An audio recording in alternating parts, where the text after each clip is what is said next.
This inning was fun, and that was about it.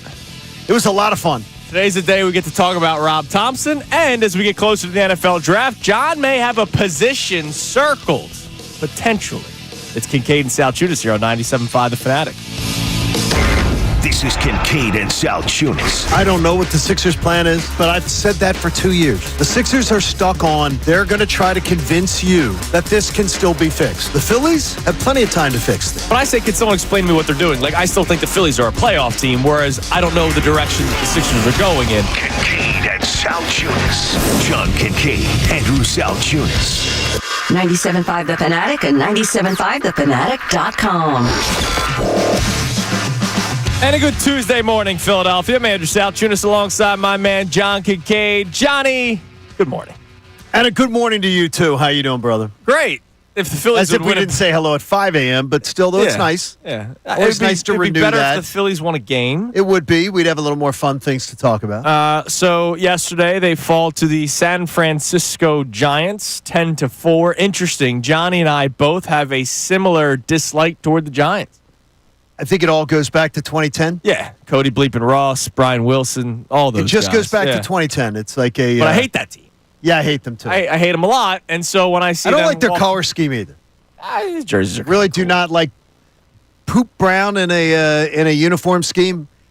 It just doesn't do it for me. I also didn't like that they hired Gabe Kapler after he failed with the Phillies, and they tried to make him out to be some great manager. They He learned. wasn't. They learned. They learned. They had one good year, though, where everything did. looked like it worked. Yeah, and then they found out he was weird. Yes. The Giants win yesterday, 10-4. So if you heard in the little intro there, it was a fun first inning. Taijuan Walker pitched a scoreless frame in the top of the first, and the Phillies, by use of small ball and not relying on the long ball, scored 3 in the bottom half. It was a 3-0 first inning for the Philadelphia Phillies. And then clock struck midnight on Taijuan Walker, and he gives up 6 runs in the second inning. And then the bats, except for Nick Castellanos' home run and a couple of opportunities here and there, which we will get to later on in the show, were once again lifeless. And this was without Brandon Marsh in the lineup. Alec Boehm did get a hit yesterday. We'll react to the game a lot more coming up in a little bit. Lifeless. Lifeless. Strange you use that word, my friend. Why is that? Because that's sort of I walked away from that game going, lifeless. I walked away from Sunday's game, that Sunday afternoon game, lifeless. I walked away from Friday night, where Aaron Nola pitched well enough to win. Yeah. Lifeless. That's what has been. So 3 of the last 4 games that I've watched that team freaking sleepwalk and appear lifeless. And I don't know why. I don't know what makes that happen. But what we're going to do to start the show today is just take a peek at the manager. And that's Rob Thompson. Well, it's strange you start there when you say lifeless. So I Googled it this morning and saw his picture. I want to know how the people view Rob Thompson, because it's always kind of strange talking about him. There are people that really, really, really like him.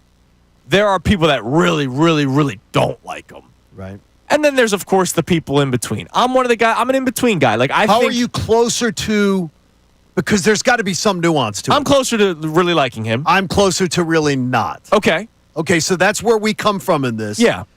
But I respect the hell out of the skill set that he does have. I respect the hell out of it because I know he needs to have it. Yeah. Got to be able to manage people. You got to be able to make a comfortable working environment. And I think he does that pretty well. No, he does it really well. Now, this year, it is a little bit different and necessary. The, hey, let's grow up a little bit phase that we're seeing this team do. I don't know if that was directed by Rob Thompson. That may have been directed by the star player on this team, Bryce Harper. He was the one that was most vocal about it. And Schwarber. But when it comes to Rob Thompson, so how do you guys view him? So I lean more towards I really like him. John leans toward It's more like I would say I'm a little past 50% on the do you like him, do you not like him? I'm moving closer to not liking it. Okay. I expect my leaders to lead. I expect my leader to be the person who sets the agenda and sets the tone. Yeah. I want them on the front lines taking the bullets. Yeah. And yesterday he had an opportunity to do that, and he did not. And as a guy who does really like Rob Thompson, I was disappointed in him yesterday. So there was a moment in the ball game yesterday. The Phillies were down by 4 runs. This is before it really blew up. Obviously, the Giants tack on 2 in the 7th and 2 on the 9th. But the Phillies were down 4. And JT Realmuto came up to bat with 2 men on. And he hits a rocket to left field that just misses the foul pole. And it was right there. Yeah, and it's a foul ball, and so the at-bat continues. It would have cut the game to 1 run. And then a couple pitches later, Realmuto goes down looking on an abysmal call by the umpire. I mean, this thing was not even close to the zone. You want to give the catcher. Would you say a foot outside is too much for those who haven't seen it this morning? Yeah, it was. I think far outside. I think a foot outside is not outlandish to say that was such an obvious call. And it was the broadcast said it, and you know me, I'm not really a guy that picks up on what the broadcast is talking about. It never even started as a strike. No, like this pitch was outside from the beginning. It would have been outer edge outside. Yeah, it would have been outer edge at very best. Right. And then it went worse. So Realmuto is upset, but he is usually calm, cool, and collected, so he didn't go off. The next inning, Tanner Banks is pitching and throws literally 2 pitches in the exact same spot, and of course they're called the ball because they should be, because they were not strikes. But in the previous inning, your catcher with 2 men on and 2 outs goes down looking. Now, to me, Johnny, this is when it gets even worse. In the bottom of the 8th, Alec Boehm goes down looking, strike 3. By the way, I'm going to be totally honest with the audience. I went to bed after the Realmuto end of the inning. I said, I am not sitting up for this crap. I don't blame you. I said, I'm going to bed. I took the bullet for us yesterday. So I did. I said, that's it. I can't do it. Like how you want Rob Thompson to take the bullet for the team. Right, I took the it. bullet for the show. So did Connor. I couldn't do it. Nice. You took the bullet on the 9:30 game and not the 12:30 game. Yeah, exactly. I couldn't do it. I turned it off in disgust. So Boehm goes down looking on strike 3. Now, this one was much closer than the previous inning, but here's the deal. It was a ball. It was strike 3 called by the umpire, and Alec Boehm stood in the batter's box laughing audibly. Like he could not control himself how bad the call was. That was the moment when Rob Thompson, and it's not necessarily arguing balls and strikes. It's showing your team, I got your back. It's maybe lighting a fire under your team's ass. As we have just said, they've looked lifeless over the last 2 series. They were lifeless against the Braves, lifeless against the Cardinals, and parts of the game yesterday they were lifeless. That was the opportunity for Rob Thompson to go out there. Yeah, you're going to get ejected. So what? You're down 6 runs with 1 inning left. And what do I care if you get ejected? Because what do you do? What do you do in the course of a game? Are you doing anything? Are you changing the outcome of the game at all? Are you doing anything but staring off into space? Like you're in some stupor? Because he's not doing anything. You got to have some effect on the game. You're there. You're getting a paycheck. Do something. Be counseling players as they come off. I watched yesterday as they're showing players going to the dugout, and I'm watching just stare at the game. Watching those things happen that you talked about during the game. Just stare at the game. No life. No energy. To me, he's along for the freaking ride. And I've said it before. The vibes of him are too much substitute teacher. Never going to be the guy who's going to rock the boat. Never going to be the guy who's too bold. Well, and again, he did make some decisions yesterday. Did he? Well, somebody was out of the lineup. Yeah. Finally. Yeah. So here's what we're going to do. We'd love to hear from you on this topic at 610-632-0975. How do you view Rob Thompson as the manager of the Philadelphia Phillies? I think there are people that go way too far both sides, but you know what? That's sports, right? We see that all the time in sports. Nothing new. But which way do you lean? Are you more on the I'm out side, or are you more on the I like him side? Let's see what happens. We'll react to more of the game coming up next because it was a doozy. It looked fun to start, and then it quickly turned. A doozy? Yeah. What are you, 85? Well, you know what? How old is Cinderella? Because the clock striking midnight thing lived for Taijuan Walker yesterday. We'll get into that coming up next. It's Kincade and Salciunas on this Tuesday morning. We'll have some fun here on 97.5 The Fanatic. Tyrone Johnson, Ricky Vitalico, and Silvana Keller.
It's 6:14 here on Kincade Salciunas, 97.5 The Fanatic. So our question is about Rob Thompson today to start. We got some Eagles stuff today as well. But how do you view Rob Thompson as the manager of the Philadelphia Phillies is our jumping off point at 610-632-0975. But just to react to the game a little bit yesterday, again, they lose 10-4 to the San Francisco Giants after being up 3-0 the first inning. Taijuan Walker, I believe the clock struck midnight. Everything was hanging. Everything last night. Everything was slow. Everything was up last night. Yeah. It looked eerily familiar. And look, that I get it. He pitched very well in his first start. Yeah, pitched well in his second start. And he did pitch well after that inning. Yeah, but I mean, he saved the bullpen. 6 runs is 6 runs. I understand, yeah, but he saved the bullpen. That could have been 12 runs. He could have hung his head. He went out there to the mound and he battled, so at least I'll give him that. But everything was up. Everything was up. Yeah. Look, You really don't admire when a pitcher can eat it? I don't think admire when they give up 6 Look, in an no. inning. I have said the only thing were I'll they give this 4 guy. earned? 4 were earned? Yeah, but his 6 error. were I agree. earned. It was his error. That's Yeah, what it was his error. That is one of my things I have on my notes today. That's a one pro of the tip for stupidest, pitchers. One of the stupidest thing in baseball is if a pitcher causes the error, Right. they should be earned runs, not unearned. I agree. Look, I'll give him credit last year when it was horrible, and he would still give you 6 innings. But it's 6 bad. Like ultimately, It wasn't 6 bad innings, though. Ultimately, if your run line is 6 earned runs or 4 earned runs in terms of the statistics yesterday, I got you. I'm not happy with your outing. But You're not putting your team in a position to win. Okay, it's 6-3, and then 2 of the innings you pitch, the Phillies leave 2 men on. Yeah, no, it was bad. So I mean, they didn't do their part to bail his ass out when he in the other games that he pitched, which they won. yeah. He pitched scoreless and gave them every opportunity to win. It's a two-way street, guys. It is a two-way street. The inning sucked. Well, it's a two-way street, but one side has construction and a pothole, and the guy holding the sign that says "Go slow," where you got to wait for the other side. It's not a fully clean two-way street Look, when you have a 6 run. I meant it when I said it, and it may have been a little harsh. After he had that, who was it? The Nationals he had the first outing against? The Right. Rockies. Rockies. Thank you. When he walked off the mound, I really wish that was it. Yeah. Because at some point I knew this would happen. Now, look, to his credit, he pitched did a well good one, against yes. against the Braves. He pitched well. But then, yesterday happens. So we'll see. We only thought, 2 or 3 starts anyway? I know Ranger Suarez pitched 3 innings the other day. Yeah, I thought 3. And by the way, that does seem like there's a really good chance that happens. Right. Yeah, so- he's making another rehab start this week, And then so that he's should getting work. close. Right. So Ranger Suarez will be back up here soon. But it wasn't just Walker, to your point.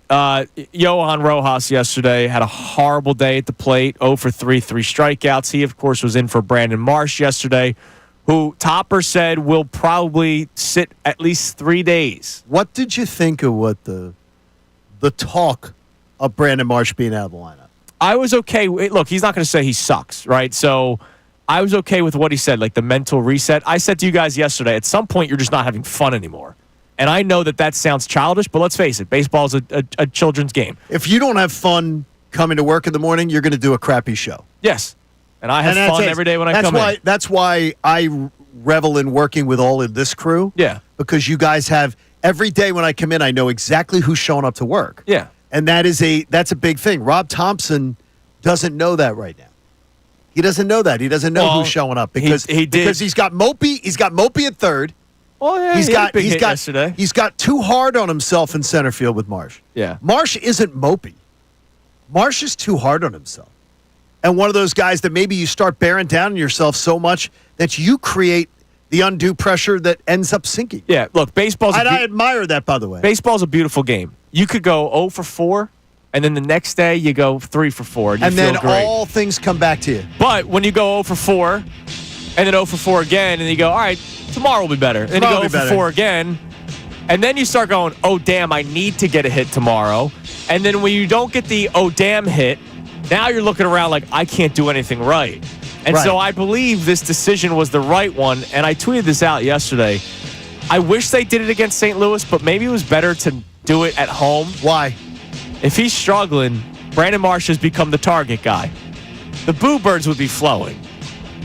Johan Rojas strikes out 3 times. It's quiet. If Brandon Marsh struck out 3 times, especially 2 of them with runners on base yesterday, he would have heard it. Notice Rojas not really getting the boos and the support they gave Alec Boehm last night when he got a big hit. Yeah. I loved hearing that. Well, yeah, they needed it.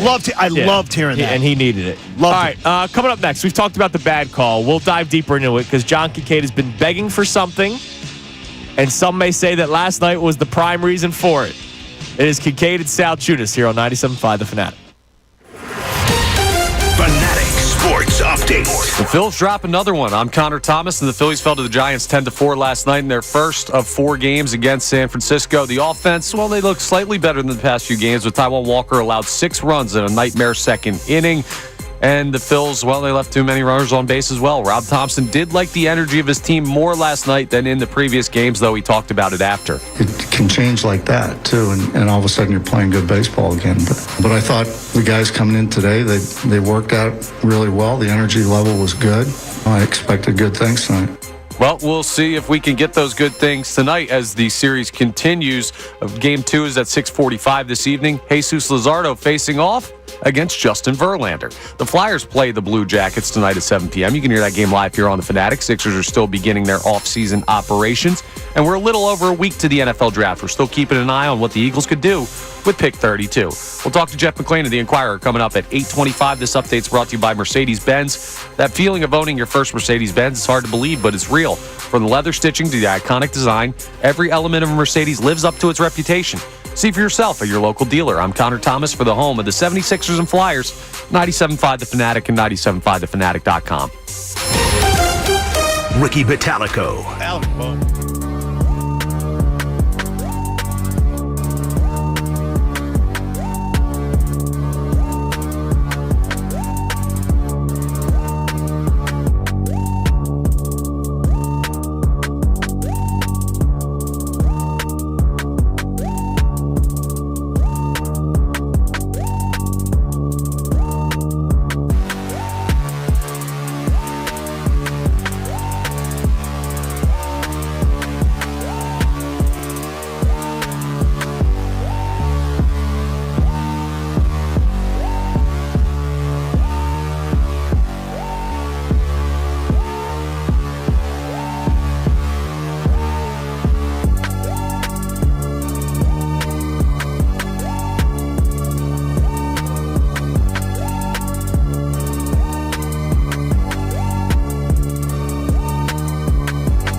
could be MLB trade deadline's most sought-after slugger.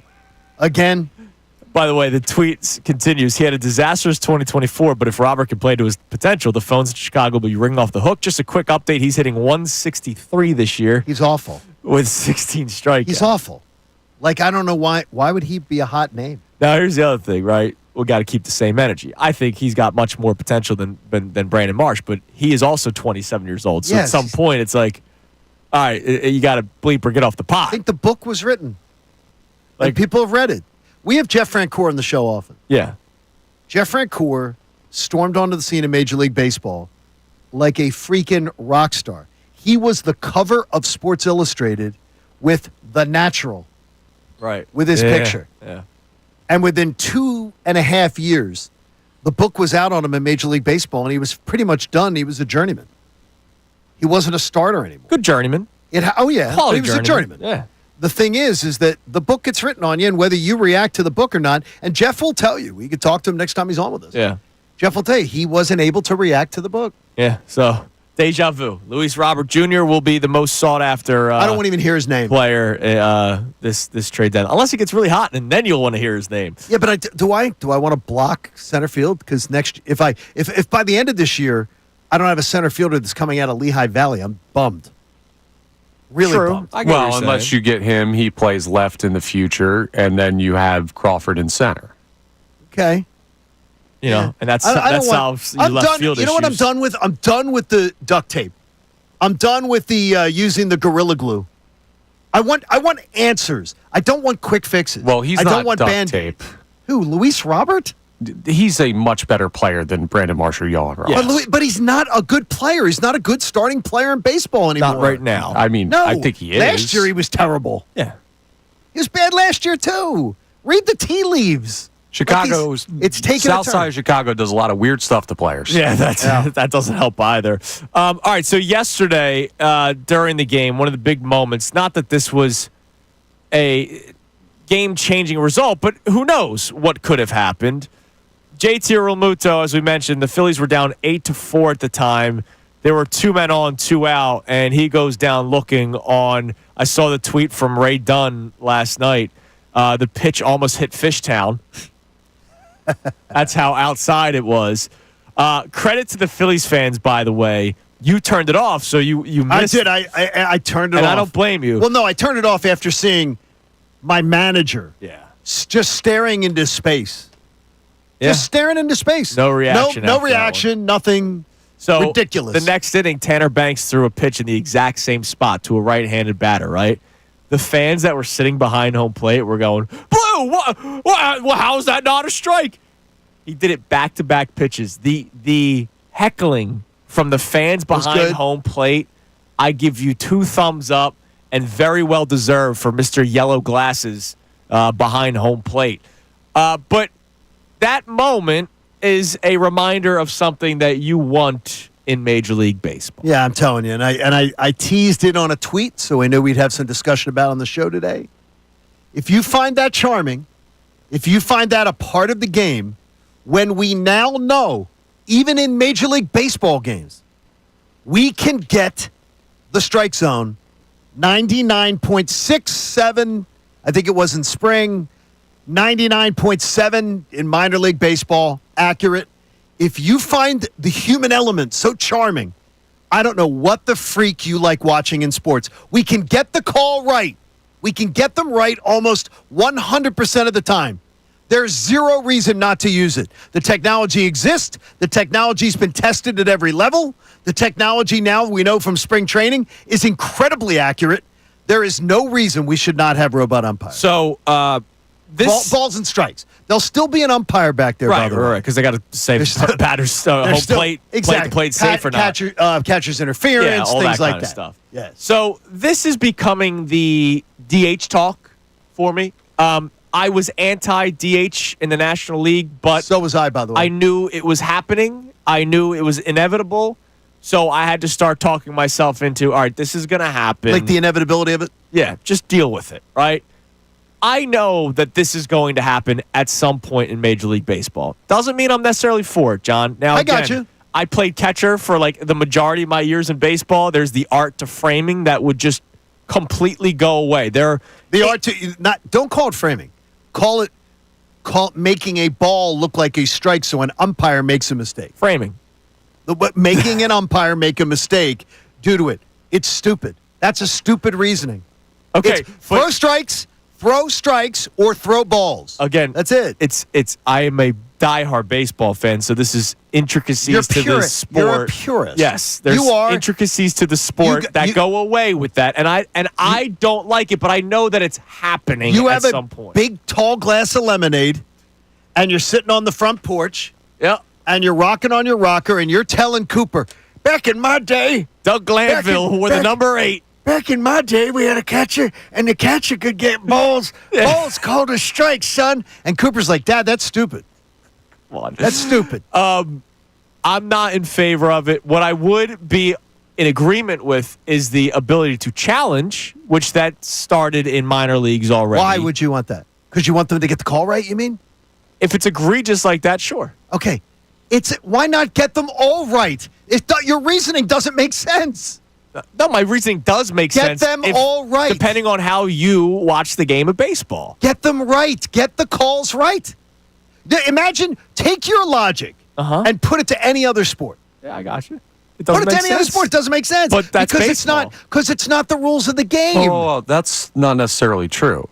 Because in other sports, it makes plenty of sense. Could you imagine if the NBA had an automatic system to call every foul a foul? I wish every foul a foul.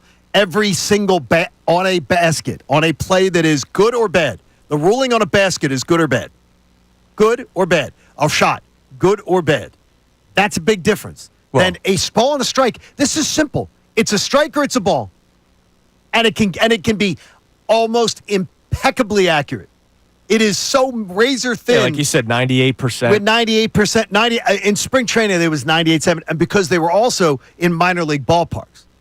They say the better the ballpark, right, the better it was. The better it works. So in major league ballparks, we can safely assume 99.7, because but AAA ballparks, 99.7. But then again, I'm going to go really deep baseball here, and I apologize.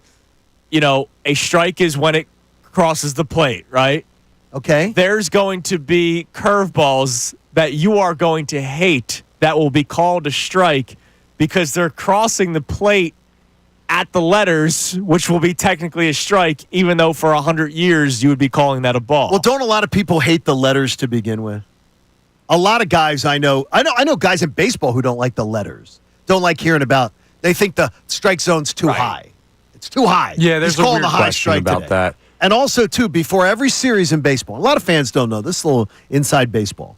They sit down with you, and there's that little meeting at around like 3:40 in the afternoon, 4:10 in the afternoon, and they'll say, okay, guys, tonight's umpire is Andrew Salciunas. Mm-hmm. Here's the little video, and we'll show you here. Andrew Salciunas loves the low strike. Here's video from his last 3 outings. Now, the starting pitcher has already worked on that video. Yeah. But they will sit with you, and it's 5 minutes. It might be 5 minutes, 6 minutes. Just a refresher. We know Salciunas lives on the low strike. He's going to call it all night long, so be aware. But he lets the high strike go a lot. Here's 5 examples from his last one. Yeah. That's bull crap that they have to do that. That major league players, that there's a rule, there's a strike zone. Oh, well, he likes to call the low strike. I don't give a damn what the intricacies of baseball, No, it's not. That happens in every sport. No, that's not the intricacies of baseball. That is the idiosyncrasies of one man who is an official. That's what it is. But that's every official, John. In the NBA, you don't think they sit down players and say, this guy's quick with the whistle? They absolutely will do that in the NBA. But it's not as egregious. It's a call that, because in the NBA, there is judgment. There's no judgment on the ball and strike when it can call it with 100% almost accuracy. And in the NBA, there is a challenge system, just like in the NFL. There is. But again, the plays aren't the same, Connor. The plays still have human element of it. They can get this call right 100% of the time, almost. But they shouldn't. Like if a if a catcher is set up a ball offside, and the guy catches like the inside bottom corner of the strike zone, and the guy misses his spot like that, at the major league level, I don't believe pitchers should be rewarded for a fringe strike inside. Like, I do think there's some things where you need the actual human element. You're saying, this is D3 pitcher over here. Yeah, wait a minute. You're telling me that a pitcher that actually throws a strike in the strike zone You're saying he's being rewarded. If you miss a spot by 2 feet, He's being rewarded by saying he threw a strike, and it's called a strike. You're saying a pitcher's being rewarded. if you miss your spot like crazy, I don't think you should be rewarded for Who that. gives a damn where I you missed give a the spot? damn. No, it doesn't Baseball matter. He gives threw a damn. Did he throw They a may strike? not give a damn. If they're going to allow The this to challenge happen, system they're is not going to. perfect. We Did don't he- need to get it It's all not right. perfect. Did he throw a strike or not? Last night's a perfect example why these things. Right. It's but if you ridiculous. had the challenge system, you could By the challenge way, it. I do believe it'll be here next year. The challenge will be here next year. Yeah, challenge first, and challenge then will be here eventually. first, and then it'll be okay. There's more of this garbage going on. And look, it's inevitable. So it's like the DH talk. I'm just going to have to deal with it. Exactly. And by the Right? way, I was like you with the DH talk. I hated the DH. Yeah. By the way, now I hardly. You kind of forget about it. By You the way, know. you like that Schwarber hits 40 home runs for this team, and Bryce Harper was able to play a couple years ago with an elbow injury. All right, coming up next, we'll check our text line for the first time this morning. How do you view Rob Thompson as the manager? We'll dive a little bit deeper into that coming up next because And if you have to be nudged to call, you're a lot like Rob. Or text. I was disappointed with his lack of reaction after the Bohm strikeout. Lack of yesterday. reaction? Yeah, I know it was bad. Check his freaking pulse. And chime in on the RoboHubs conversation as well because it could have been avoided with Real Muto's strikeout yesterday. It's Kincade Salciunas, 97.5 The Fanatic. Sixers president of basketball operations, Daryl Morey. Personally, I will spend it.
my ear. It says we got a lot of texts. Good. So let's check them. Our main question to start the show: how do you view Rob Thompson as the manager of the Philadelphia Phillies? Obviously, win-loss percentage been very successful. Helped manage them to a World Series. Helped manage them to an NLCS, and then they completely fell apart. Last year, 95 wins. You and I both agree we don't kill him for the Mets series. I don't. I mean, Jeff Hoffman was your go-to guy all season long. I would have done exactly the same move. Yeah, and all of a sudden he falls apart, and some of the guys on offense just disappeared, and that's not necessarily on the manager. But right now, to start this season, come out the gate pretty good against some bad teams. Then you lose a series to the Braves. You lose a series to the Cardinals. And then yesterday, it just looks like they were missing something again. And I can't really put my finger on it just yet. I mean, they come out the gate, they're up 3-0, and then Walker falls apart. And I don't know, maybe a lot of guys had like PTSD from the previous season, and they shrunk their shoulders. But Wait. they had guys So on base with the very next inning. Yeah, that didn't. So it caused it caused Trey Turner to have that freaking terrible at bat after you got a pitcher on the ropes. Yeah. Where you just ground a weak ground ball to second base, which kills a rally. I mean, no, that didn't have anything to do with Taijuan Walker. No, it didn't. I'm trying to figure out. No, but I get you though. I would say, why did they look so bad yesterday again? if Connor didn't run a good board, and we're constantly Who says that he does? I think he runs a good board. Easy. If Connor didn't run a good board, and it was like, okay, Connor, we really need you to run a better board, and then the next day it's the same crap, it would cause me to sag a bit. Yeah. That's why you want to demand professionalism. Good thing we got Zach Wheeler back there. We got our. Whoa. I would say Whoa. more Aaron Nola. I have my good days and bad days. No, you're better than Nola. No, because you've never had a bad day like You've never Aaron had Nola. a bad. Yeah. You never had Connor. We never had bad days with you. No. Bad takes. Well, I appreciate bad that. takes Bad is different. takes. No, Bad you takes could have is just plenty left of it and those. never had a bad day. There you go. Look, if you want to say Aaron Nola takes, sure. All All right. right. What are the people saying so far this morning about Rob Thompson? And then also the ops. They will be my ops. The robots will be my ops. The robo-umps so far this morning. We have a texter, Matt at Rob Thompson, who says, ask yourself, boys, what would Aaron Boone have done with that missed call third strike on JT? I guarantee he would have been in the showers. That's the difference between a winner and Rob Thompson. This team has no fire. Well, What hold on a about- second. Let's not act What would like, Charlie Manuel have done? Yeah, Charlie Manuel. Charlie, sure, but How about this? What would most Major League managers have done? The majority of Major League managers have done. I don't know that you can say majority.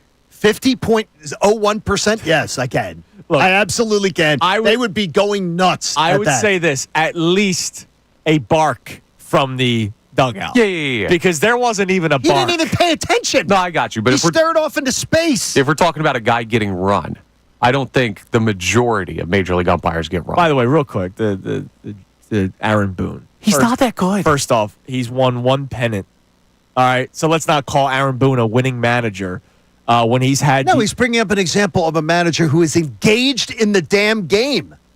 Engaged in the game. Yeah, but he's not a winner. Yeah, no, he said that's the difference between winners and Rob. He's every bit a winner as a manager that Rob Thompson is. Okay, then Rob Thompson's a winner. So is Rob Thompson a winner? No, I mean, if you're going to say this, Rob He went- Thompson he a went winner? to the- he went How to the about World just saying Series? the guy didn't text in that he's a winner? What? Did he? Yes, he did. Reread the text. He's not a please. winner. He He's said, just ask like yourself, Rob boys, Thompson. what would Aaron Boone have done with that missed call third strike on JT? I guarantee he would have been in the showers. That is the difference between a winner and Rob Thompson. Now, Yeah. the thing is that he can also, I don't know if he's talking about his personality, whatever. I would absolutely want my manager every single time to be tossed out of that game. Every single time. That was egregious. This team's in a spiral. This team has been listless, shut out 2 of its last 3 games. At that point, make a statement. Guys, get your heads we out of your I agree. backside. I'm disagreeing with the texter. No, I got because you. Rob Thompson and Aaron Boone, in terms of the furthest they've got, No, they're the have same. had the same amount of success. You have. So I can't. Aaron Boone has had a lot of opportunities to also win, much like Rob Thompson with this roster. The Yankees have had a pretty good roster Yankees too. haven't over the spent years. like the Phillies. They haven't spent like the Phillies. Yeah. They have a So, lot of talent. They used to. But they used They have a to. lot of talent. They don't spend like the Phillies. What else we got on the text line? All right, we have more on the Rob Thompson conversation. And Andy from Wallingford says, serious question, is Topper checked out? No. He's not checked out. Okay, No, explain it. no Explain his behavior. No, that doesn't. But again, that might be who he is. I don't think he's like doing a crossword puzzle during the game. Does he have an answer? I think his answer is it's a long season. So he's just going to sit there and let that crap happen and no accountability at all? Well, now, hang on. Look, Rob I'm Thompson. not. Again, I'm not happy with his lack of reaction yesterday. All right, but to say that like he's not checked out, like he's not like collecting a paycheck. Did you watch him, though? What did he do? You don't react to that? You don't have a word to say to somebody? Hey, you you should have had a word, but you stare off into space? Come on now. They were Come winning on games now. last week, and now the manager's No. checked out. No, He's a I mean, loser. no, we're talking about that game. Right, and people are making it bigger than that game, which Right. is what we have contention You're with. reading too much into it. He does this a lot. He's listless. His approach is very glazed over. He does this. This is who he is. That might be, yeah. And you know what? And it's not working. Okay, and that is a question. How many right? of his Like, young do you talent are believe- better under him? Maybe we over-evaluated the young talent. Okay, now wait. I wasn't a Brandon Marsh guy. How many of his young talent does he bring forward to go, let's get him to the next level? That's a manager. That is part of a manager's gig. I mean, it's tough to say. Like, guys have developed under Rob Thompson, but some of those guys are down right now. Like, Alec Boehm developed. Stott has slid back. I guess, but Boehm has fallen off a freaking cliff. Marsh is unplayable. yeah, but Stott had an improvement year big time from 22 to 23 He did, under and then- Rob Thompson. And then baseball adjusts to Stott. Okay, Boehm and had he- 2 big improvement years under Rob Thompson. Like, just because these guys aren't playing well now doesn't mean Rob Thompson kills young players. Right. I can't get there. But if we're talking about yesterday or the bigger question of does he get the most out of the team, that's a great question to discuss. And we'd love to hear from you all at 610-632-0975. If you And again, stare off into space when that happens. Yeah, I didn't like If you it. just stare off into space and you are completely listless, even the team broadcasters who try to make a lot of pro-Phillies points. pro-Philly Yeah. stuff, even they were like, wow, a little surprised. Yeah, surprised, I was quiet. surprised by it. And It's I'm ridiculous. a more of a Rob Thompson defender. But Right. I was surprised by it. But And I defend Rob Thompson for what he does great. Right. And he does do a lot of things really, really well. I'm just not ready to say that he's like checked out and the feet are up. Yeah, he's not checked out. I imagine maybe Then if you can explain what he was doing, then I'd love to hear what the explanation is. That was at that moment he was absolutely checked I out. told you what the explanation was. He You just gave don't up. like it. I gave It's a up. long season. Had nothing to do here. Nothing to say, he's saying. Coming up next, this is going to be a fun day today. We open up some Eagles talk as well. Draft talk in hour 2. John Kincade has done some research on what could be the BPA, best player available at 32, but it would be out of the norm for the Birds. We'll talk about that next. It's Kincade Salciunas, 97.5 The Fanatic. Fanatic Sports Update. A tough night for Taijuan Walker. I'm Connor Thomas, and the Phillies fell to the Giants 10-4 last night in their first of 4 games against San Francisco. The offense looked slightly better to start, getting 3 runs in the first inning, but Taijuan Walker allowed 6 runs in a nightmare second inning. The Phils trailed from then on. Rob Thompson did like the energy of his team a little bit more last night than in previous games, though. He talked about how they can come out of it at any time after the game. It can change like that, too, and all of a sudden you're playing good baseball again. But I thought the guys coming in today, they worked out really well. The energy level was good. I expected good things tonight. Now, Rob Thompson said on the road trip that he didn't really like the energy in St. Louis, so I guess step in the right direction. We'll see if they can actually get back in the win column tonight at 6:45 as Jesus Luzardo faces off against Justin Verlander. Flyers play the Blue Jackets tonight at 7 p.m. You can hear that game live here on the Fanatic. Sixers are still beginning their offseason operations, and we're a little over a week to the NFL draft, so we're still keeping an eye on what the Eagles could do with pick 32. We're going to talk to Jeff McClain of the Inquirer about just that at 8:25. This update's brought to you by Bradford White Water Heaters. When you need a new water heater, choose one that's built to be the best. Choose Bradford White. I'm Connor Thomas for your home of the best draft coverage of the Birds 2025 NFL Draft. 97.5 The Fanatic and 97.5thefanatic.com. Bill Colarulo. My biggest frustration was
during the commercial break.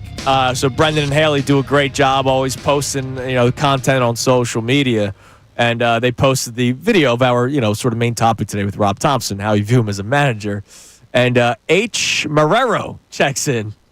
Imagine if we have a say in every one of your shows or takes. Just imagine. Topper's fine. Players are to blame. People do. Brother, we hear it every. No, people do. What are you talking about? People do. My man, H might not chime in every single day. Oh, no, H seems like a good. But trust me, we hear it every single day. Absolutely. And you don't hear it from a responsible party. Sometimes you hear it from faceless trolls. Sometimes you hear it from great listeners. Yes. Sometimes you hear it from people who are more casual listeners. Yeah. That's exactly what we live every day. That's what we have to do. And by the way, it's absolutely fair game. Yeah, In this form, it's fair game. And I'm for it. We got no problem with it. I don't run from it. We got no problem with it. I got yesterday on social media. I can't wait because in the 9 o'clock hour, I have a question. So start thinking about this. In the 9 o'clock hour, I want to ask what kind of company you like having around you when you watch a game. Oh. Because there was a guy getting after me on social media, and it was to the point where I responded with, my God, you must be a freaking lot of fun to watch a game with. Oh, no. Just the constant complaining. And I'm like, oh, no. Dude, please just get off my back. So we'll talk about that in the 9 o'clock hour. So what we're talking about so far, and we're going to get into the Eagles here in a few minutes. The Philadelphia Phillies lose again yesterday to the San Francisco Giants. And there was a moment in the game, you pick your poison. Either the JT Realmuto horrible strike 3 call, or the next inning, not as egregious, but still a ball, strike 3 call on Alec Boehm, and Rob Thompson continued to sit on his little stool. Just staring off into space. And not reacting. Not even yo, Blue, where was that? Why wouldn't you go protect your player? That's a great question. Bottom line. Which is why I'm upset with him today. Why aren't you going and protecting your player, first of all? And then you send your player off. If you're worried about the player getting kicked out of the game, you send your player off. Usually your bench coach comes with you or somebody. They take the player off, and then you unload on the guy. Now, here's the thing. JT and Alec Boehm both were not in risk of being ejected. Boehm, like the snickering, the laughing. No, that could be it. Could have gotten to a certain point. Especially with his awareness of the strike zone. Yeah. Alec Boehm doesn't need to be the guy doing that. Right, exactly. He has some of the worst strike zone awareness in Major League Baseball. But it was a ball, and he recognized that it was a ball. The umpire was the only person that didn't. And so Rob Thompson, you're maybe looking at him going, hey, how about a little bit of a reaction out of you? And he did not have one. So we're asking the question to start the show. How do you view Rob Thompson as the manager of the Philadelphia Phillies? You mentioned the substitute teacher analogy. We all loved our substitute teachers. Yes, he's not the one. He's not holding their feet to the fire. He's not. He is a traditional baseball man without the fire. He understands the game, and he does a great job at a lot of things. He does. His players love playing for him. His clubhouse is run very respectable. Again, I'm not a clubhouse expert. I'm not in it all the time. But when I go in there, I've been in bad clubhouses. I've been in good clubhouses. Yeah. There's a great energy about his clubhouse. Look, there's a reason why when they move on from Girardi, obviously 10-game winning streaks, wild. But when they moved on from Girardi and everybody was like terrified, and some of the stories that came out when Girardi was the manager of the Philadelphia Phillies, and then you blink and the Phillies are back in playoff contention. Because again, like we say, if you know you're coming to work and you're going to have fun, it's okay. Right, exactly. Like, work is still work, but it's fun. Okay, I'm going to have some laughs this morning. But right now, I don't think many people are having fun.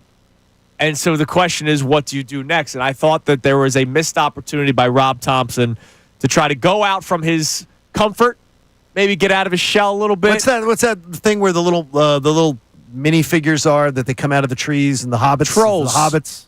Hobbits? The trolls. I don't know. What do you want? You want him to be a hobbit? I don't know. No, it's what he seems like. It's like he said, somebody knock on him and get one of the Keebler elves out of the tree. Calling him an Ewok? I don't know what it is. Star Wars? Ewok, he's a great DJ. He's a great DJ. Good Eagles fan. And of course the Robo umps. Man, I'm having You're having a hard time with this one. Because I want to say robot ops. I don't know why, because they are my ops. I'm anti-robot.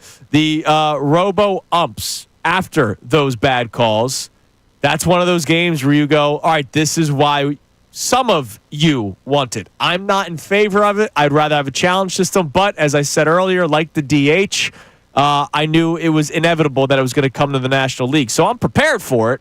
I'll just still voice my opinion, and I'm not in favor of it. That's fine. And I think that both you and Connor do make some points about that I will agree with about it is the romance of the game. The intricacies. But at some point the game evolves. At some point the game evolves because they didn't have this technology to get every ball and strike right. Right. And now they didn't have it. Now they do. They didn't have there was a time in football like when they go to the chip in the ball that we're now going to be able to have that technology now exists. They're testing it. It works. Where they can say immediately, Saquon Barkley runs into the line, and they can get an immediate green light that he's passed the line. Right. That ball got passed. No more delay of bringing out old men with chains. Yeah, but you know what? At least with they don't that, have to do that anymore. At least with that, it's just making things quicker because usually, not all the time, but usually the chain gang eventually gets it right unless the spot was We bad, don't know right? if they got it right. We have I'm no just idea. saying- I'm just saying usually. But we have no idea if they get it right. When it's in a mall of people, Right. we just You don't hope know they exactly got. where the We ball hope they is. got it right. Whereas if they have the chip in the ball, every time they'll get it right because where the ball ends up. Random quick question. Yeah, what's that? As you're listening to 97.5 The Fanatic, WPEN, WPN, HD1, Burlington, Philadelphia, BZ Media Group Station, broadcasting live from the Comcast Business Studio, powering possibilities. We'll talk about the Eagles draft here in a second. Knowing you've probably done like copious amounts of research on the chip in the ball. No, I just read about it. Okay, That's right, That's why I say to people have Flipboard. It's a I know free. you're a It's big a guy- free you're a app. big Flipboard. It's guy. a free app, and you find it'll feed you 100 stories a day about the NFL or whatever, and you find some stuff. My question is, they don't know when the person's knee is down the chip, do they? No, they just know that You're in the pile. You extend the ball a little You're bit. in the pile, and you extend the ball, and it's there. That is a tough thing, No, man. but what if you're down? You're down. Well, it's but still the chip is read as we crossed the first down because marker. immediately when the time goes immediately, I do know this answer. It's immediately when the ball's declared dead, when forward motion is declared dead. That's when the clock stops on the chip.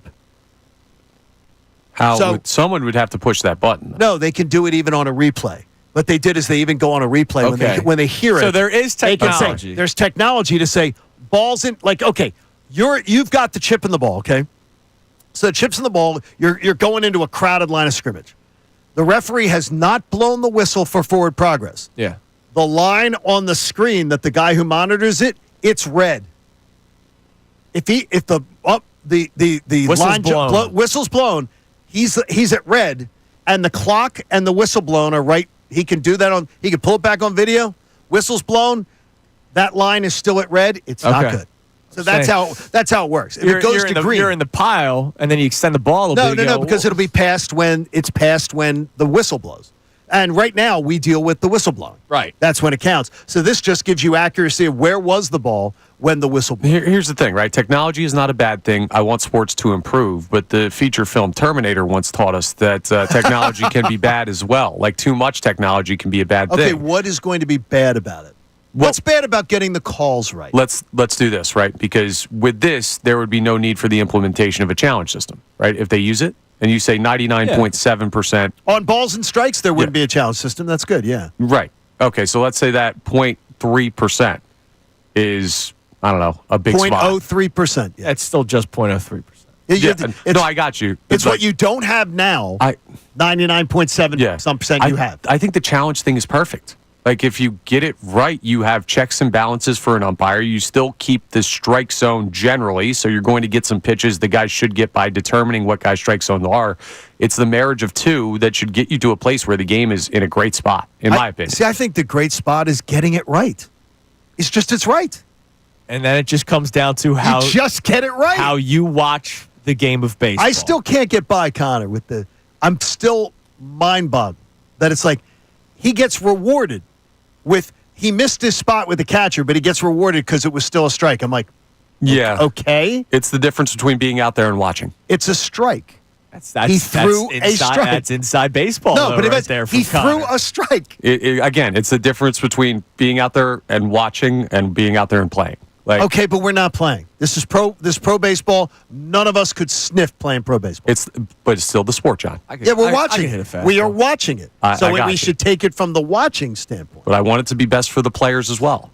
All right. Get it right. We'll continue this conversation, but I don't want to not give the people the John Kincade sort of research that he's done here recently. Yeah. Now, the world and the earth works in mysterious ways. Yeah, I talked with a. Hold on go on. before we get there, All right. because we might be talking about a specific position.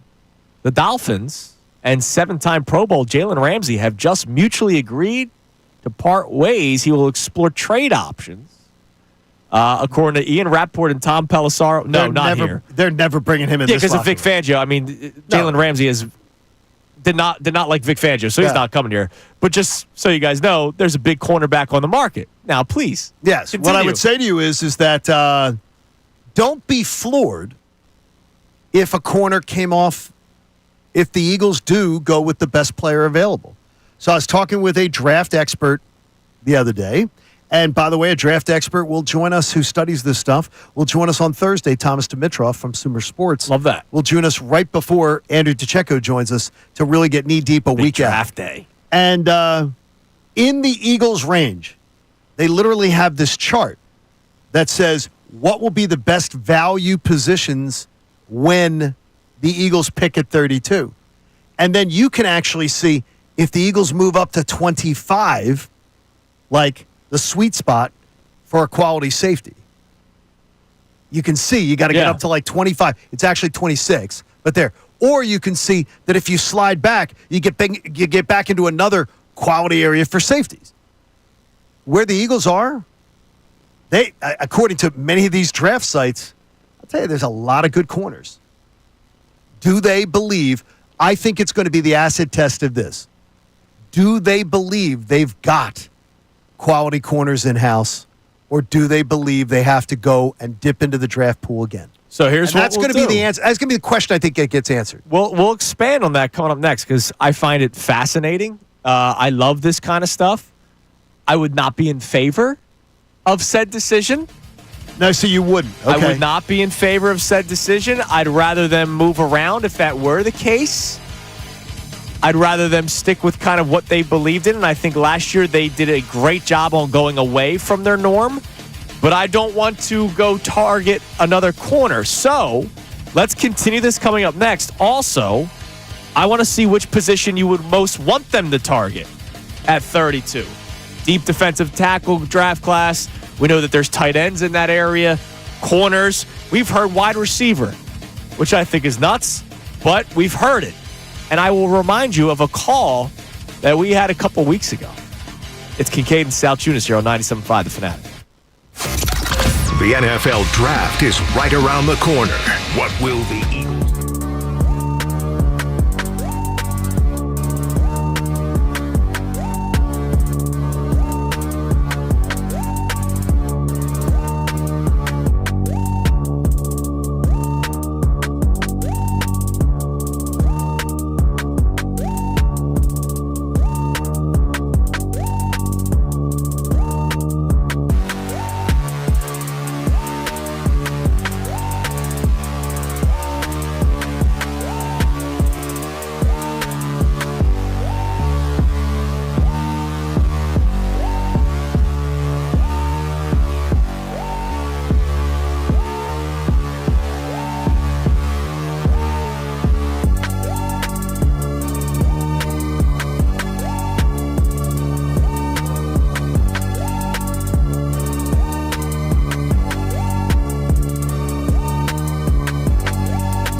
on Kincade Salciunas, 97.5 The Fanatic. We prefer Wawa. So I'm excited to talk to Thomas Dimitrov coming up on Thursday, correct? Sumer Sports, the number one subscribed to analytics firm in the NFL by the most number of teams. Yeah, by the actual teams. Not, Yes, the teams that not like actually yes. local blogs that cover the Right. teams, the actual Exactly. teams, which is pretty impressive. And Thomas managed to build that after he lost his general manager's job after, I think he was 11 years. He got fired right after I left Atlanta. So It's your fault. like right afterwards. It's your fault. And he's a great dude. So he'll join us on Thursday. Yeah, which I'm looking forward to. And the research that they've done tells you that around 32, cornerback could be best player available. It's a range where there's going to be good quality talent. A little lighter, you say tight ends. There's some tight ends in the area. And so I want to ask this question. Would you, first and foremost, if the Eagles selected a cornerback in the first round of this year's draft, what would your reaction be? I'd say you're drafting a. I am not like we had the discussion with Dylan McKinnon the other day. Yeah. And then we did it on post show headlines. I have zero. I think it's to me, a ridiculous notion that somebody would be like, you can't draft for need. No, you can draft for need. The Eagles have, in fact, in the last years, have drafted for need over and over again. Yeah. They drafted for need with Quinyon Mitchell. They drafted for need with Devontae Smith when they drafted it. They drafted for need with Cooper DeJean. The Eagles draft for need more than they draft best player available. So I have no problem with it. I would be totally cool with it. See, and DeCecco, I know, is knee deep in these candidates. I know he is. So we'd know some good guys to go after. I would not necessarily be in favor of it because What is it? I just see so many other areas of more necessary need. Necessity? Really, though? Yeah. Like, what are the areas that are significantly more necessary than corner? I think you're going to need a tight end in this Okay. draft and high Gotcha. in this draft, which is why I would probably target tight end. Let me ask in you the first something. round. Go ahead. Is Grant Calcaterra more proven than Keely Ringo? Yes. Absolutely.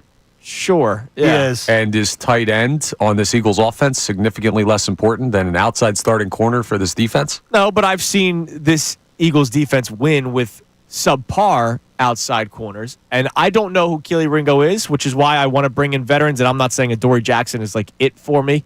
I would like to see them still maybe make a trade for one of these expiring contracts, or we've talked about Asante Samuel Jr. if he's still out there by the following way, the draft. By the way, you got a little tidbit on that one too. Yeah, what do you got? Scared off of the medicals. Medicals, and that's There are the majority Lot of of teams. teams. Now, but here's the thing with Asante Samuel Jr. Don't write it off because teams were scared off of the medicals in March. yeah. He's rehabbing hard and doing things that he'll be revisited probably after the draft and 2 months out. Yeah. Be able to show how I know, he's by the doing. way, it would be cheap. And he'd be Be a approved. one-year cheap prove it prove-it 1 year deal. deal. Yeah. And with his bloodlines, I got to Yeah, tell you you, feel- you I'd feel give it. pretty good about I'd it. give it a fly. Yeah. Like I'd think about it, but he'll have if he's healthy, he'll have 8 to 10 teams that'll probably change. Now, I get what you're saying about the tight end, in terms of importance. I would still also, I don't think Starks is going to be available at 32, but like I would look at safety before I'd look at corner right now because that's how little I trust Sidney Brown. I don't know Keely Ringo enough. I think I know Sidney Brown.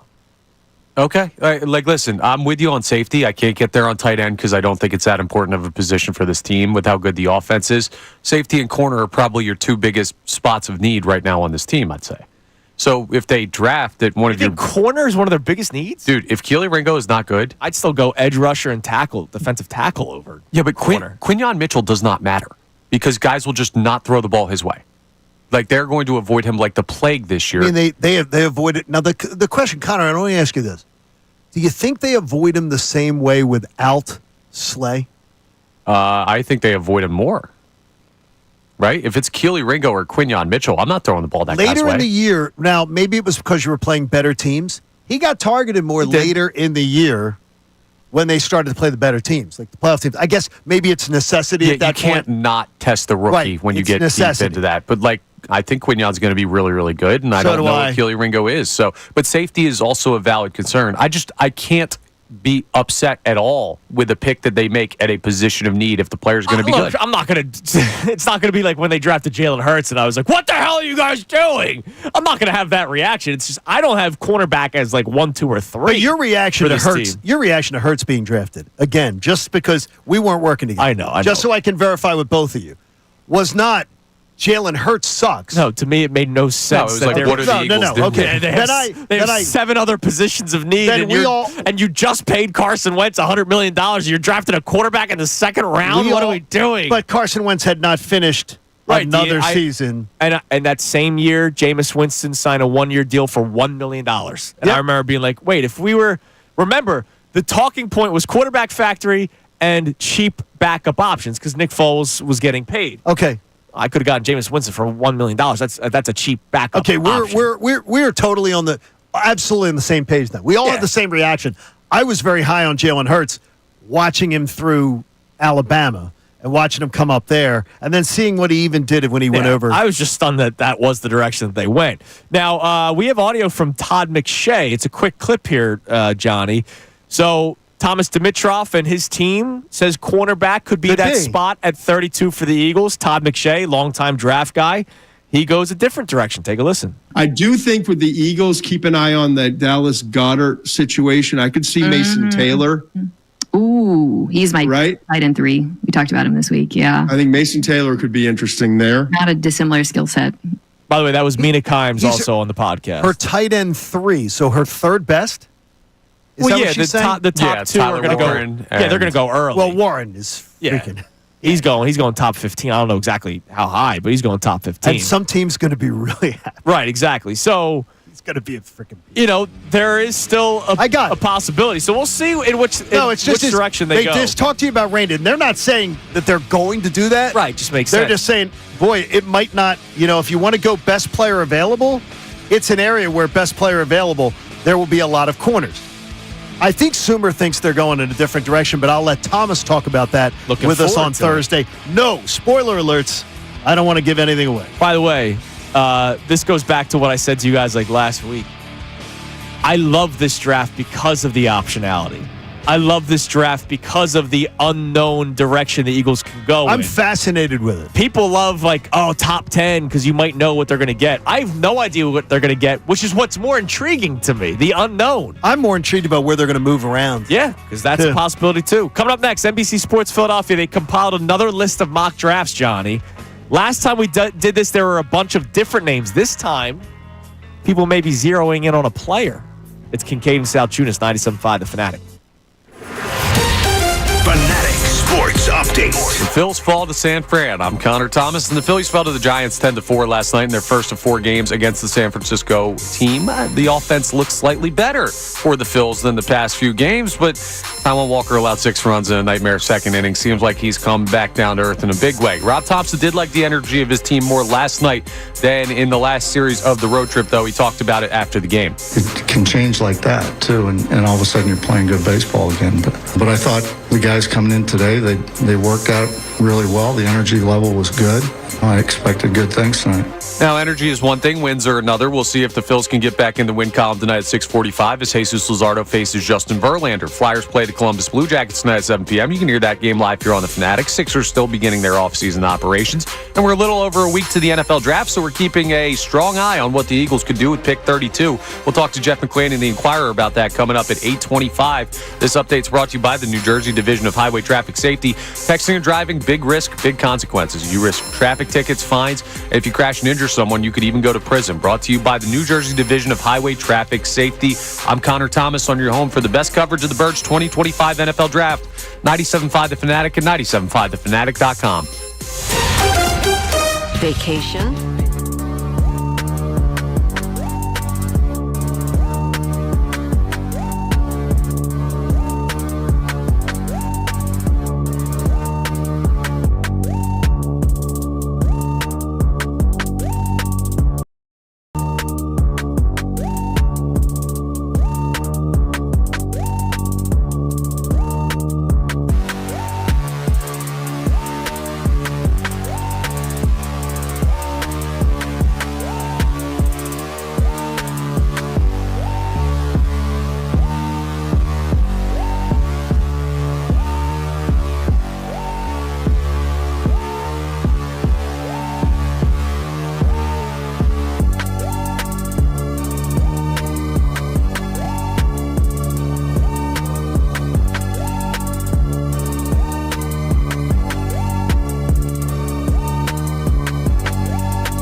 Salciunas, 97.5 The Fanatic.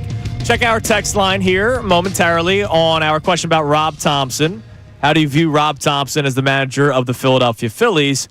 And what position would you like the Eagles to target in the first round?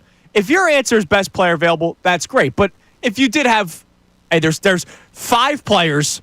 One's a D tackle, one's a corner, one's a tight end, one's an edge rusher, one's a safety. And they are all equally gifted. They rate the exact same number. And you had your choice at the position. Which one would you go with? So I'll ask you, again, I lean toward tight end. Connor says corner's a high need. Corner's like 5th on my list out of all those.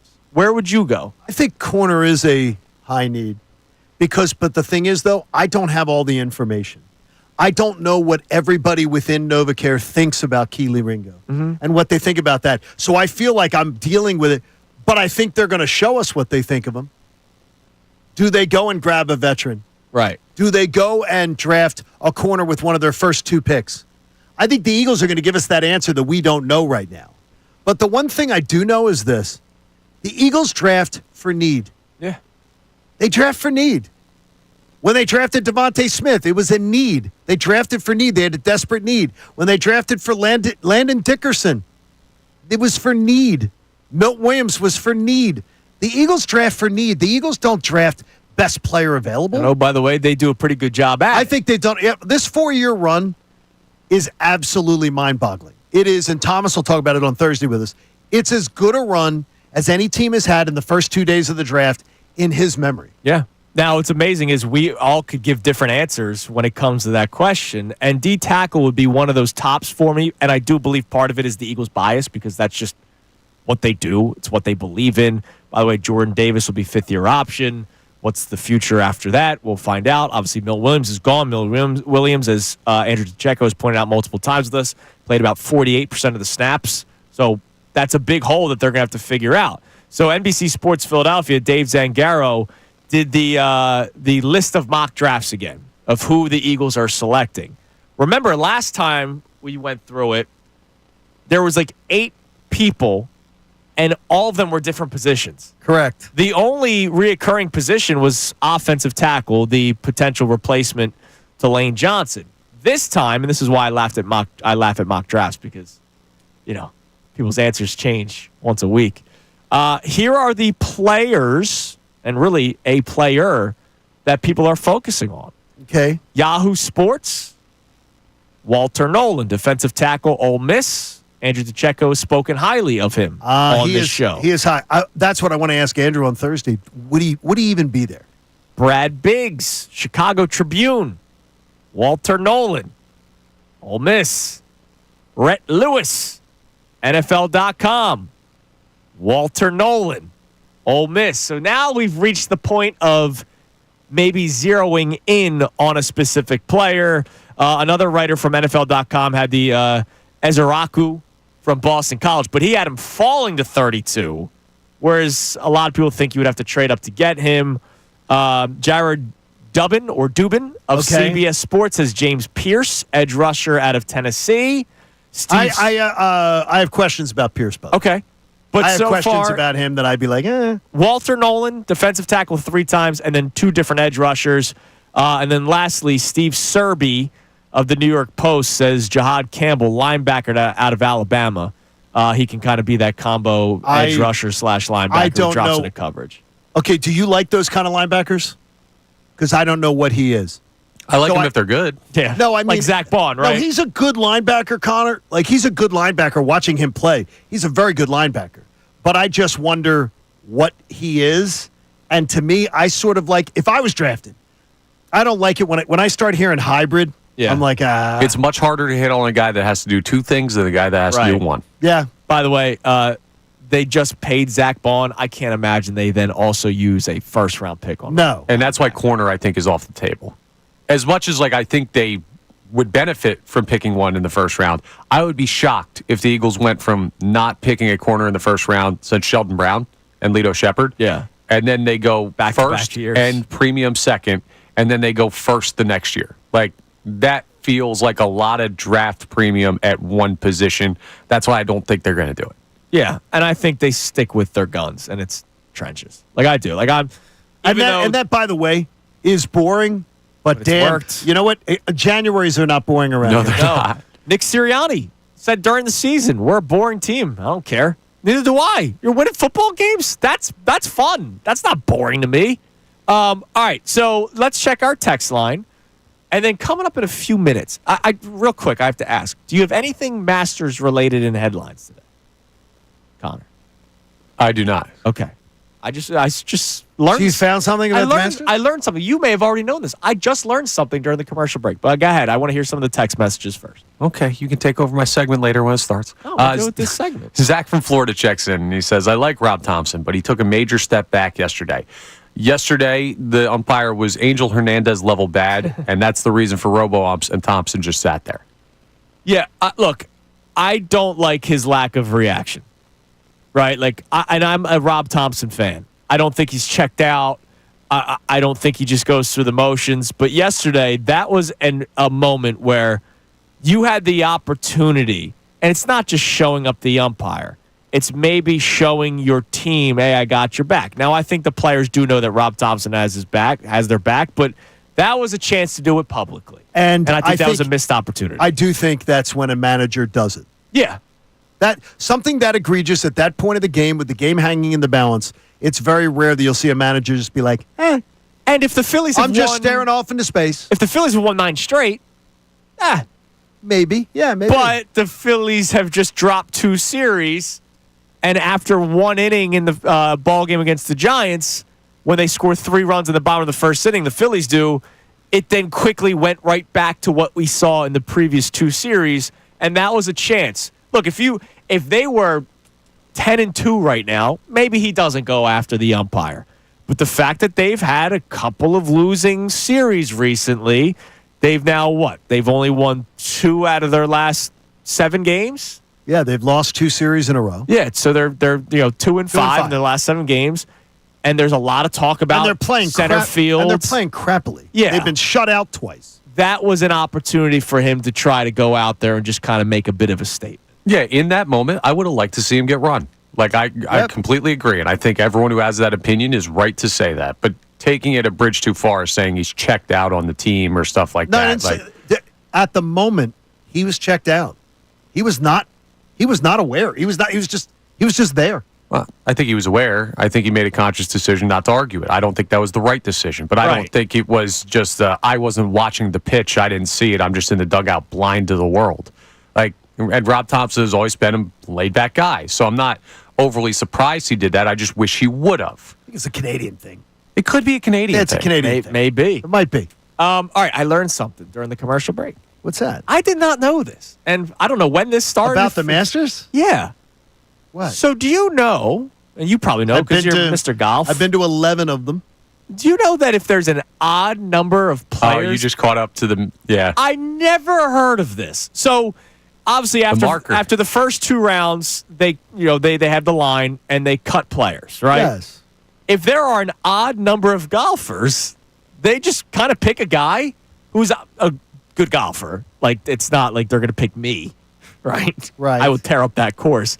They pick a golfer that's not a part of the PGA, and they go, "Hey, we need you to play with probably the guy that's in dead last." I imagine that's what it is. Yes. They're not going to pair him with Rory. No, they pick somebody who's like maybe it could even be. I think it can even be a amateur winner, a local regional amateur winner. It is not. It is not. It is a member at Augusta National. Oh, it's a member. He's a member. That is a determined member. It used to be this guy, last name Knox. I forget his first name. And now the guy, McDermott, is the marker. Who is 10 major victories in the Golf Association of Philadelphia. He belongs to Pine Valley as well. Yeah, he is, Really? and he owns a company in Pennsylvania. So he's a local guy. That's incredible. Somewhat local. I mean, if he's winning tournaments in Philadelphia, like the Philadelphia area, I imagine he lives around here somewhere. I had no idea. No, That's pretty cool. By the way, I did not know exactly how that rule was done. I've heard it before vaguely, but I did not know how that rule was done. It's like that, and I love the emergency goaltender. Oh, dude, Like, yes. that's one of the coolest things, that an emergency goaltender can play in a legitimate NHL game. I'm telling you, Jason Martinez, Yes. Once he's got one more cancer treatment. Yes, he does. Talked to Jason yesterday. He's battling hard. He's having a hard time, but he's battling hard. Mert Yeah. could do absolutely. By it. the way, he could absolutely play in a game. Like whether he'd be that good, I don't know. Still, he was damn good when I was. 2-3 years ago, a guy win wasn't it a shootout? He just flat out won the game. He might have won the had game. like only one allowed or something for the Hurricanes. I think it was. That's awesome. Like I love these little things about sports. Like umpires calling balls and strikes. Hell, Flyers goaltending, great, Martinez could start. Yeah, that's true. All right, coming Not up right now, but he's getting there. Coming up next, so we just went through those mock drafts, right, of who the Eagles are selecting. You know, I laugh at mock drafts because they change constantly. You believe that this week especially is a week where things change constantly. Yep. John Kincade wants to warn you on some of the reports over the next few days. Mm-hmm. It is Kincade and Salciunas on this championship Tuesday morning here on 97.5 The Fanatic. We want to hear from you, so text us at 610.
1 here on Kincade Salciunas, 97.5 The Fanatic. Want to let you know about the deal of the week. Get 50% off 2 race tickets and 2 front stretch access passes for the Auto Trader Echo Park Automotive 400 NASCAR Cup Series race.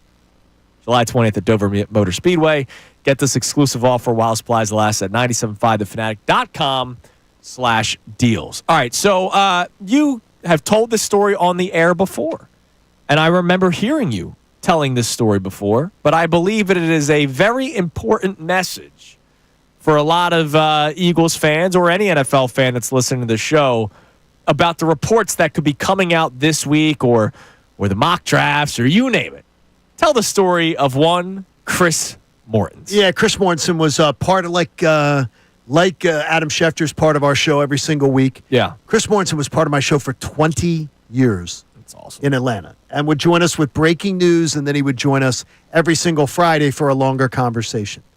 Mort used to say, John, I'd come with all this, data of the mock drafts right. and what I'm hearing, and then I'd be up at Flowery Branch and think I figured something out that right. And he'd say, John, have you not yet realized that this is Liars Week?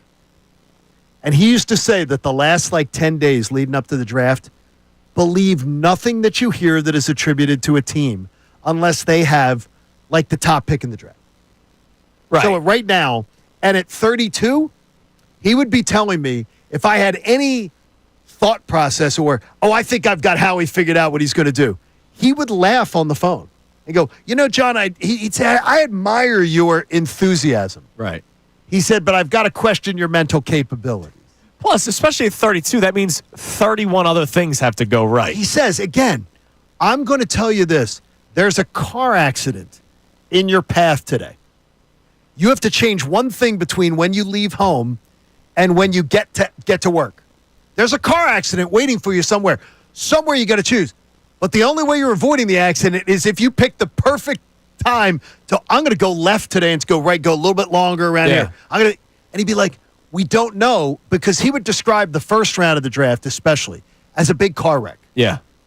Once one move happens that you didn't contemplate, then all of a sudden, and he would always say, he was a huge Howie Roseman fan.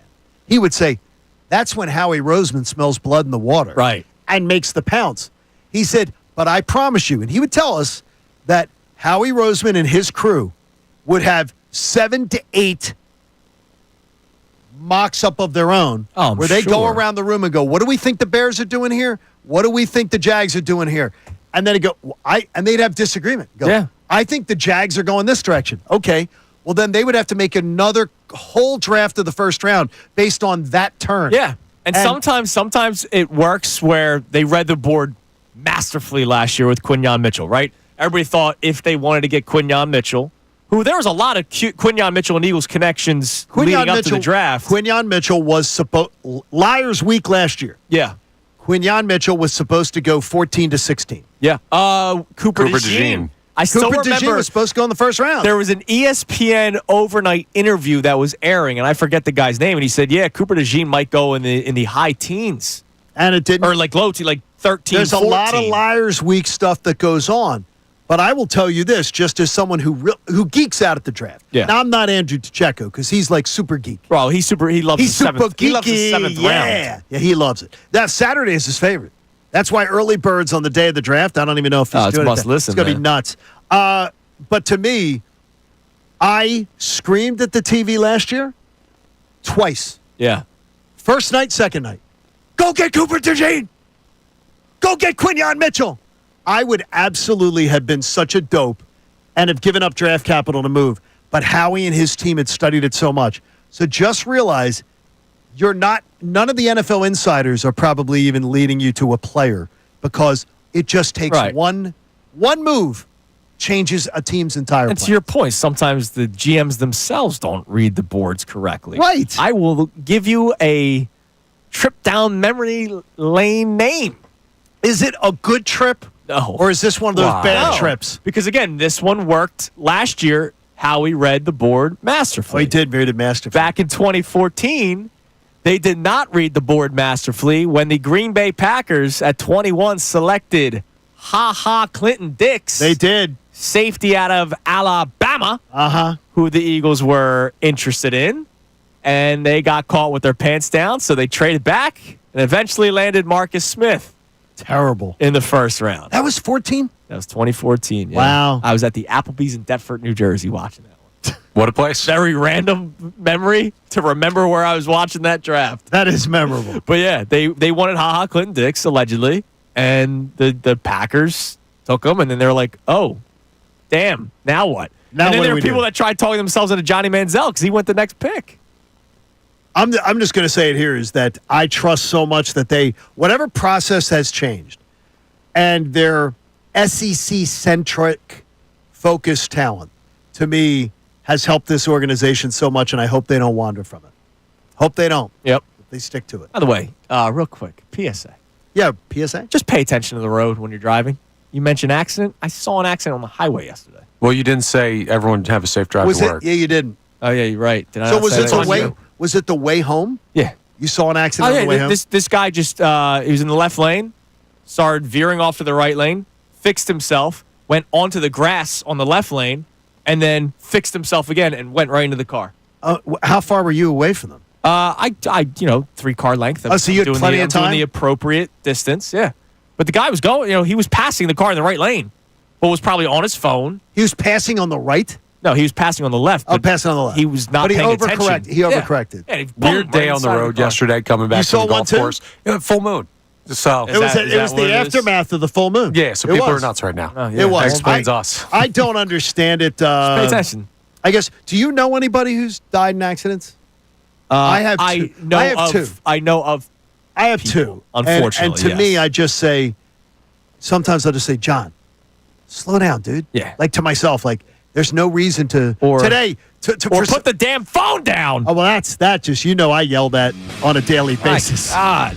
I hate the phone. All right, coming up next, we will reset today's topics, which means we will check our text messages again. I am having a weird day today. Can you talk? You're No. you're having something wrong with you today. I don't know. Hopefully I'm okay. I think you're fine. Toast? Rob Thompson, how do you feel about him as the manager of the Philadelphia Phillies? We'll get a couple text messages on that coming up next. Also, your next chance to win $1,000. Can't forget that. Straight up at 8 o'clock here on 97.5 The Fanatic. Fanatic Sports Update. A second inning debacle. I'm Connor Thomas, and the Phillies fell to the Giants 10-4 last night in their first of 4 games against San Francisco. The offense looked slightly better to start. Scored 3 runs in the first. Everyone was feeling good, and then Taijuan Walker allowed 6 runs in a nightmare second inning. It ended up being the difference in the game. Rob Thompson did like the energy of his team more last night than in previous games, even though it still resulted in a loss. He does say the feeling of winning and losing, well, it can change quickly in Major League Baseball. It can change like that, too, and all of a sudden you're playing good baseball again. But I thought the guys coming in today, they worked out really well. The energy level was good. I expected good things tonight. We'll see if tonight is the night that the Phils get back in the win column. They play Game 2 against San Fran, 6:45 at the bank. Jesus Luzardo on the mound facing off against Justin Verlander. Flyers play the Blue Jackets tonight at 7. You can hear that game live here on the Fanatic. Sixers still beginning their off-season operations, and we're a little over a week from the NFL Draft. Keeping an eye on what the Eagles could do. We'll talk to Jeff McClain of the Inquirer at 8:25. This update's brought to you by Bet365. Whatever the moment, it's never ordinary at Bet365. Download the app today. I'm Connor Thomas on your home for the best coverage of the Birds 2025 NFL Draft. 97.5 The Fanatic and 97.5thefanatic.com. Philadelphia Union Soccer. Chance for Wagner inside the 18th.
97.5 The Fanatic. Our man Jeff McClain, as he does every single Tuesday, will be joining us coming up at 8:25 as we are 9 days away from the NFL Draft. Don't forget, on Thursday, our man Andrew DeCecco will be in studio for 2 hours.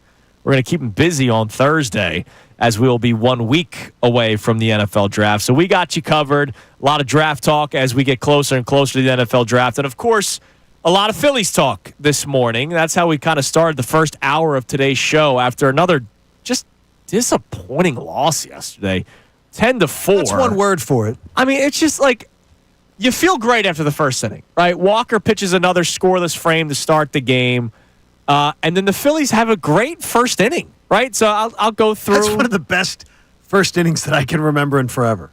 Bryson Stott, leadoff single. All right, he gets the nod to be the leadoff hitter again yesterday. Leadoff single. Trey Turner, the double into deep left center field. Stott reads it beautifully. Off the bat. He scores easily. Harper, unfortunately, strikes out. And, of course, everybody's making too much of the gender reveal bat. Well, the blue bat, though, they say is heavier because of the blue paint. So. Okay. That's what people on. I actually have that twice on my timeline. Yeah, that's just not factual. There's no such thing as blue wood. Oh so you have to put paint on it, which is going to mean, even if it's a gloss, that's going to feel different weight-wise in Harper's hands. All the bats have. I said, oh, my God, every bat's painted. Then on Mother's Day, we got to stop caring about breast cancer awareness because, the pink bat. Every bat is painted. What's wrong with you guys? What do they think? They're like back at oh, it's Mr. Jenkins' hickory wood off the back porch, and he just hands it to you. That's ridiculous. Come on. Then there's the wild pitch, and Turner gets the third. Schwarber walks. So you still have first and third, one out. All right. Nick Castellanos, a single, right? 2-0. By the way, we cannot say enough about the start that Nick Castellanos is showing. I hope the people eventually realize that he's a good baseball player. Whoa. As somebody, and I will put myself as somebody that was one of those people. Yeah, but you know what?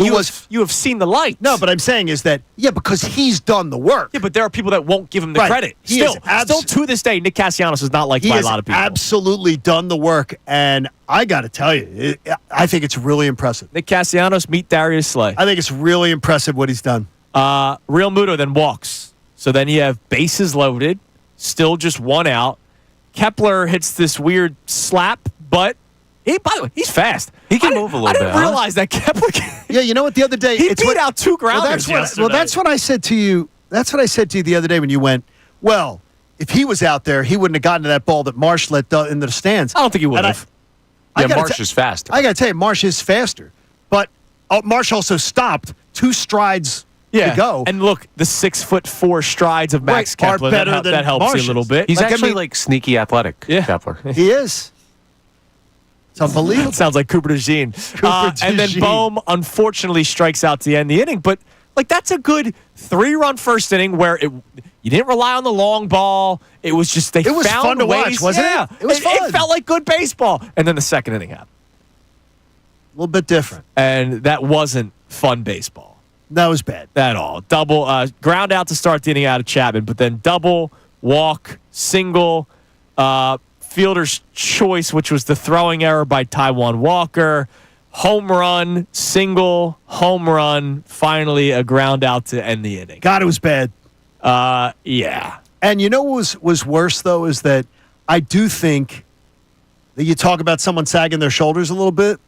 I think that the second home run was sort of Taijuan. And here we go again. The exhale, like, oh, God, here we go. Yeah, we're back. What's going on? We're back.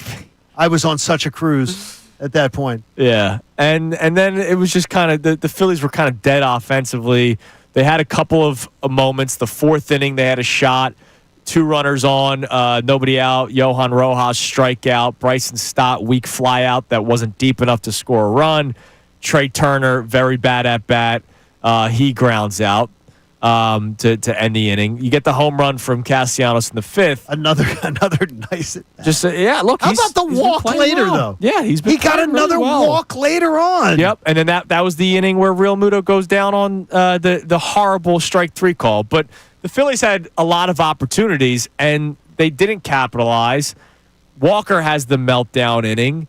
And then you had the opportunity later on in the game for Rob Thompson to make some sort of statement by going after the home plate umpire when he has the horrible strike 3 call on Real Muto. And then the next inning, another ball that was called a strike 3 on Alec Boehm, and Rob Thompson just sat there, which is why we asked the question today, what do you think about Rob Thompson as the manager of the Philadelphia Phillies? You can climb in at 610-632-0975. It's a great question. Do you think he's a difference maker?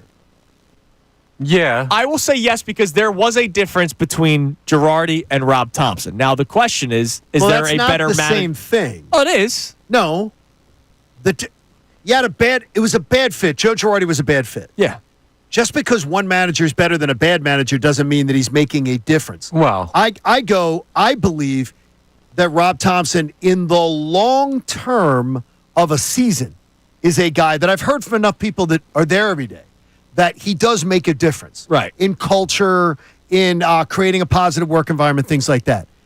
But in games, I'm telling you right now, I wouldn't pick him in a game at Connect Four. Now, I also wonder how much is the front office involved. Not during the game. They're not texting him during the game saying, Rob, make this move. Rob, take this pitcher out. They could say use this pitcher in this spot, though. No, they will say to him sometimes, we prefer this guy in the pregame. We prefer that spot. He is going to – you got to have the instincts when to pull the trigger. Absolutely. When to kick somebody in the backside. And I think – all the little mental stuff we're hearing about. Last night on the broadcast, I heard about mental battles with Marsh, mental battles with Boehm. Last year, mental battles with Stott. That's a manager's job, dudes. That is a manager's job. Well, that is like that's being a psychiatrist for your team. But what did he do? So but it didn't work. Brandon Marsh. It's worse. Well, hang on now. Because last year, Nick Castellanos started terribly. And Rob Thompson said, yo, you're going out there 162 in right field. He did. But remember, though, Nick Castellanos also doesn't take any of the guidance, and he brags about it. Well, no. I just do. I'm my own. 310. No, yeah, exactly. Maybe he shouldn't take any of the guidance. He goes, I'm my own man. I do my own thing. I don't watch video. My point is, when the fan base was killing Nick Castellanos to start last year and saying he needs to get sat down, Rob Thompson knows the guy wants to get out there and play, evaluates that from that player, plays him, and he ends up having a good year. So he's had positives to say. Who knows? We'll see. Maybe Marsh comes back after these couple of days off and gets a hit. That would be nice. So you're laughing. No, I mean gets a hit in the month of April. A hit. A competitive at bat. He is going on. By the way, the streak's getting for the amount of at bats he's had, even getting last night off. He's in the mix now where we're starting to talk about longest streaks for guys. History. It's bad. It's not good. You're listening to 97.5 The Fanatic, WPEN, HD1, Burlington, Philadelphia, Beasley Media Group station, broadcasting live from the Comcast Business Studio, powering possibilities. We will check our text messages here momentarily, but let's give out some cash. The Fanatic signing bonus. All right, your chance to win $1,000. The keyword is fee. F-E-E. So not free, not flee, fee. F-E-E. You have 25 minutes after the hour to enter it on the Fanatic mobile app, 975thefanatic.com, or text it to the special contest short code 45911. One random entry wins $1,000 in this company-wide contest. Each winner gets a call from Beasley, so be sure to answer your phone. Contest rules, 975thefanatic.com.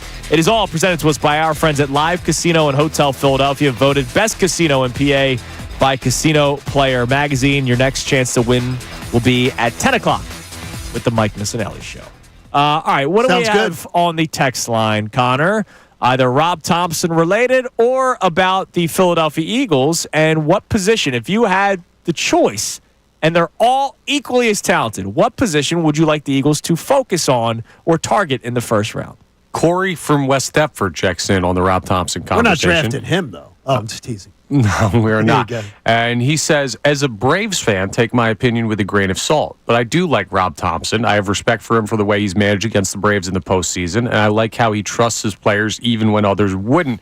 However, last night he does have to step up and defend his players when you got an Angel Hernandez-type call from behind home plate. Yeah, like yesterday was bad. And I like Rob Thompson, and I would like to see Rob Thompson continue to be the manager of the Philadelphia Phillies. But sometimes you can like somebody a lot and be like, yo, dude, what was that all about? Yeah, this is the Bryce Harper base running mishap type of conversation. I got you. And as much as I'll rip last night's listless showing from our manager, I will also say I was the same guy going, first game in Atlanta 2022.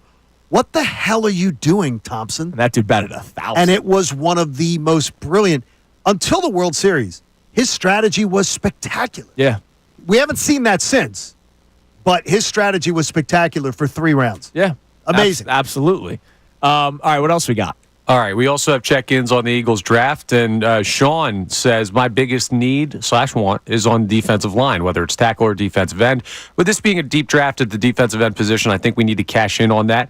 He likes Walter Nolan. So that's the other thing. When you start hearing things like, this is the defensive tackle class, right? Wouldn't you want your pick of the litter of the defensive tackle class? Sure. I understand maybe the cornerback, let's just go back to the cornerback thing.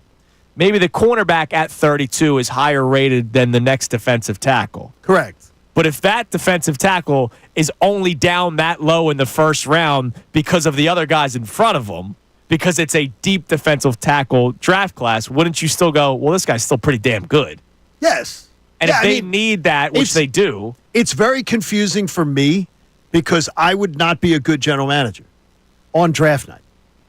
You get antsy. I might be a good general manager on overseeing everything and having a plan, but you would not want me in charge of when do you say make your move? Yeah. When do you say trade up? Because I'd blink. Yeah. I'd blink. And Howie Roseman, dude, he doesn't blink. He does not blink. No, he's great. He's now, amazing. I've seen this is the historic draft class for other positions that did not work out. Running Correct. back, Donnell Absolutely. Pumphrey. Remember that? Remember the Eagles drafted Donnell Pumphrey? Wide receiver, Jalen Reagor. Yeah, like, oh, this is the big wide receiver draft class, the big running back draft class, and they picked the wrong guy somehow. But a lot of teams did. And the Eagles have gone. Have gone in a different direction since those years. If they redrafted the Justin Jefferson draft, he'd be a top 3 pick. No, absolutely. So a lot of teams missed on Justin Jefferson. Right. And there were lots of questions about him coming out. Lots. Absolutely. And he's proved them wrong, so good for him. Probably less questions than Jalen Reagor, who had the highest drop rate in college football that year. That was an amazing pick. TCU, get out of here. Jeff McClain joins us coming up at 8:25 to talk more about the draft, which is 9 days away. But first, coming up next, it's today's headlines with Connor Thomas here on 97.5. CT18.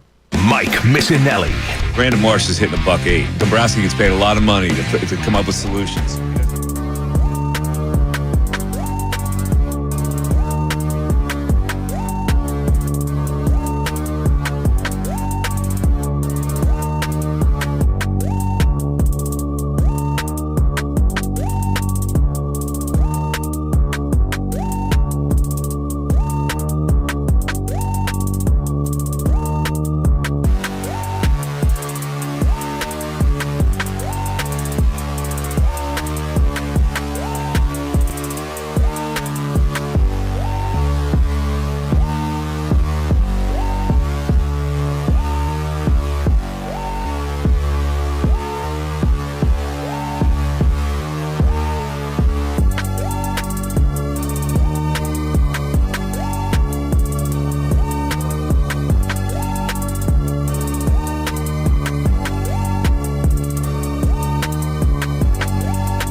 hope you pay attention to the road, unlike the nitwit yesterday, Route 55 South, right near Deptford. Now, 55, You're listening. It's so funny, but I remember when that road to the shore used to be just a completely different experience. Yeah. One lane each way. Yeah, now all of a sudden it's all a the two-lane farm stands and everything is beautiful. So, dude, I'd be so pissed if I got into an accident and then the next day I was driving into work and I heard some dude on the radio making fun of me. Well, like, I would be so mad. No, you should not be mad. You should look in the mirror and call yourself an idiot. I know way, it's their fault. I did get an email yesterday on that topic from somebody saying you shouldn't be talking about people's wives on the radio. Why? When we talked about the lady with the T-shirt? Yeah, maybe she shouldn't be nasty. Maybe she shouldn't be a nasty person. So why is but that's I wondered. unbelievable. Yeah, you shouldn't be talking about people's. It's beneath. Now, the guy was very complimentary. Okay. Very complimentary of the show and everything. He goes, that's sort of out of bounds. No, it's not. You talking about a man's wife. I would like a better society. And so would I. And cursing out one of our street team members because you didn't get a free T-shirt is something that I would like to address so that doesn't continue. Yeah, and the funny thing is that in all my time at the Fanatic, for the most part, thank God, the people that I've met at those things, it's been fantastic. Yeah. And our street team works their backsides off. Absolutely. And by the way, it might shock you, they don't make a ton of money. No. Like, they're not there, pulling in $30 an hour going, with their feet up. They work their asses off. When I felt the need to step in to stop the horrible things that this woman was saying, I would like to address it on the air and say, let's not do that, people. Let's just be kind. We've gotten into a society where it's people are very comfortable behind their keyboards. Oh, yeah. Way too comfortable. Now, she was comfortable in person. I'll give her that's one. That's the one thing I'll give her credit for. Yeah, but you know what, though? And I won't say it in this. For men only. Yeah. Men have gotten too comfortable behind keyboards and everything that have never been punched in the face. Oh, yeah, absolutely. Yeah, Absolutely. because they say things that are completely out of line. Vulgar. Yeah. All right. Anyways, time now for today's headlines with Connor Thomas. Today's headlines with Connor Thomas. Connor, were you upset that I called that woman out on the air? Is that why you emailed John? No, I'm not, but I appreciate the kind lead into today's headlines. If you have been punched in the face or anything like that, you can check out our sponsor. For over 70 years, Lundy Law has been fighting for injured people. If you need them, remember the name Lundy Law. Your injury lawyers, visit LundyLaw.com. That's LundyLaw.com. I saw Lundy Law. How do you have become seamless with the transition? Saw Lundy Law TV commercial yesterday during the Fightins game. And touring General Hospital. General Hospital, they're now advertising on GH. Thank you to Lundy Law for advertising on Kincade Salciunas. Love it, yes. Now, wives are off limits, but girlfriends, fair play. And Bill Belichick, my God, this girlfriend of his has changed him around faster than I've seen any person change another person. Have you seen what's going on with this? Yeah, I saw the latest video. She's now she has full access to the facility. She's on the field during practice. It's him arm in arm with her while he's trying to figure out how UNC is going to win football games next year. This was one of the most crotchety old men guys in the NFL, and now all of a sudden he's got this girl on his arm while he's trying to run a football team. Well, hold on. What? Does she have? She has a title. Yeah, she has a title. No, she has a title. She's like like she's running the business operation or whatever. Right. So it's not like she's macking with Bill on the 50-yard line. Her title though should have nothing to do with talent. Right. She doesn't need to be on the field during practice. Yeah. Right. I don't understand how Belichick is this. Listen, maybe it works out. Maybe she is incredibly talented at what she's currently asked to do for UNC. I bet she is. It's not about her ability to do it. I'm more shocked that Belichick is allowing someone from his personal life to infiltrate his football life like this. I'm shocked too, Connor. I'm shocked, but do we think he's hypnotized? So I'm curious. Oh, he's hypnotized, all right. I'm curious. He is absolutely hypnotized, Connor. I know that he is a competitive person, but I got to really ask, how much does he really care about this new I think he venture? wants to use this to say, I still got it. Get me back in the NFL. That's Okay. my theory. Connor, toss a few more of those to me. Is he hypnotized? Is he hypnotized? Yeah, he's I'm good. hypnotized. You got your one alley-oop for the segment right there. Yeah, I don't know. I think he'd still be behind a desk if he didn't have something to prove. Okay. Right? Yeah, But I got you. We'll see. It's just Okay. this Chapel Hill segment of Bill Belichick's coaching career is wild. Now, Something that I think is going to be debated by you guys, but I'm interested in your thoughts. Yesterday, we got some baseball news. We have a new Captain America for Team USA on the baseball side. And I did not hear this. It is one Aaron Judge. He will be the captain of the Team USA national team for baseball. Mark DeRosa's the manager. Yes. And I'm interested. Do you think that Aaron Judge is the deserving captain? Yes.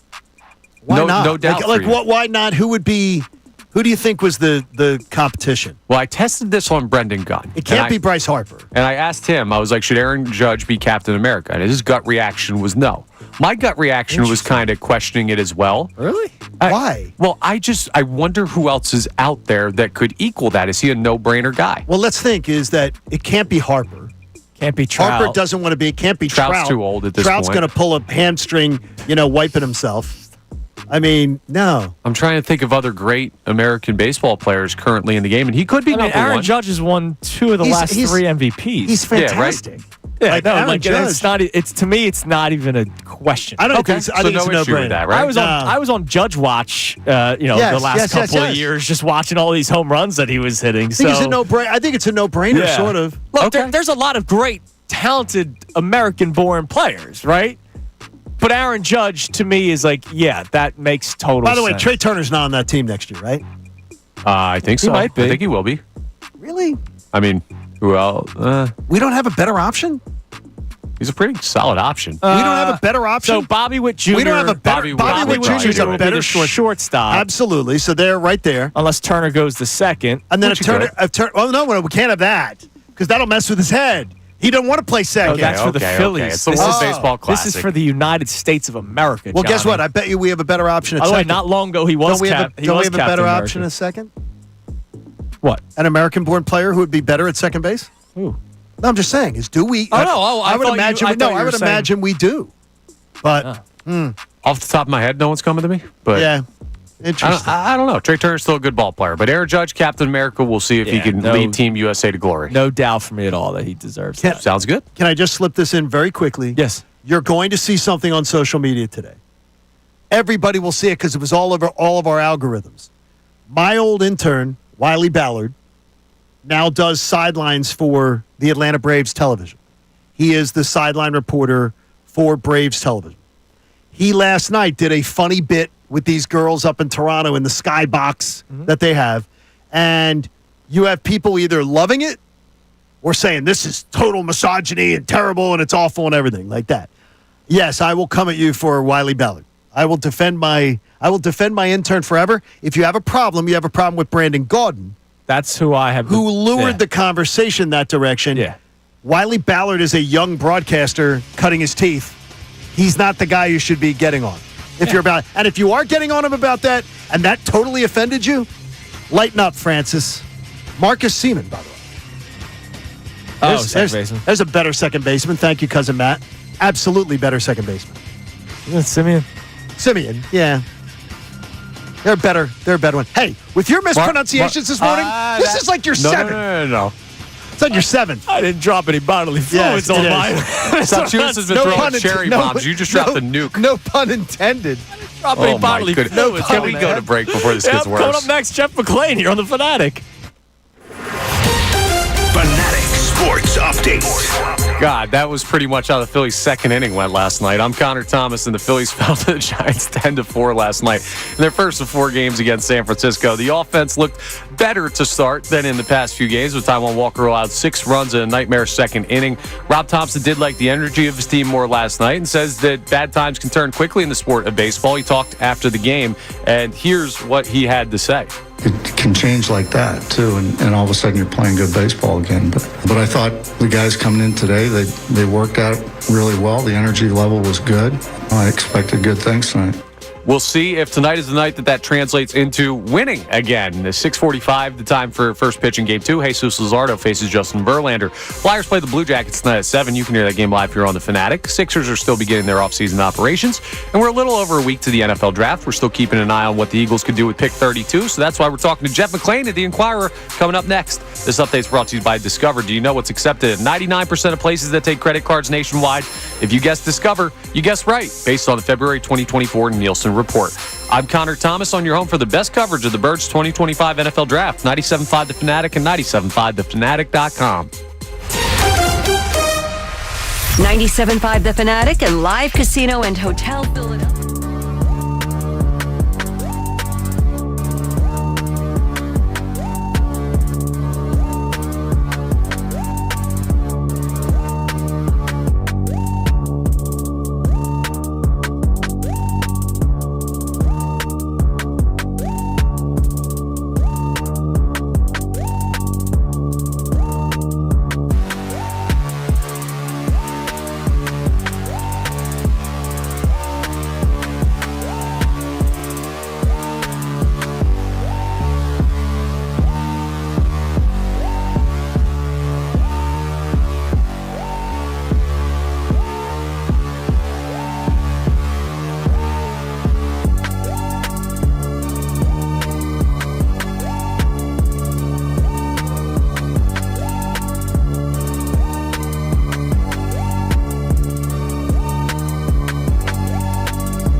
days away from the NFL draft. So let's head Just to the 9 Comcast. sleeps. 9 sleeps, man. We're almost there.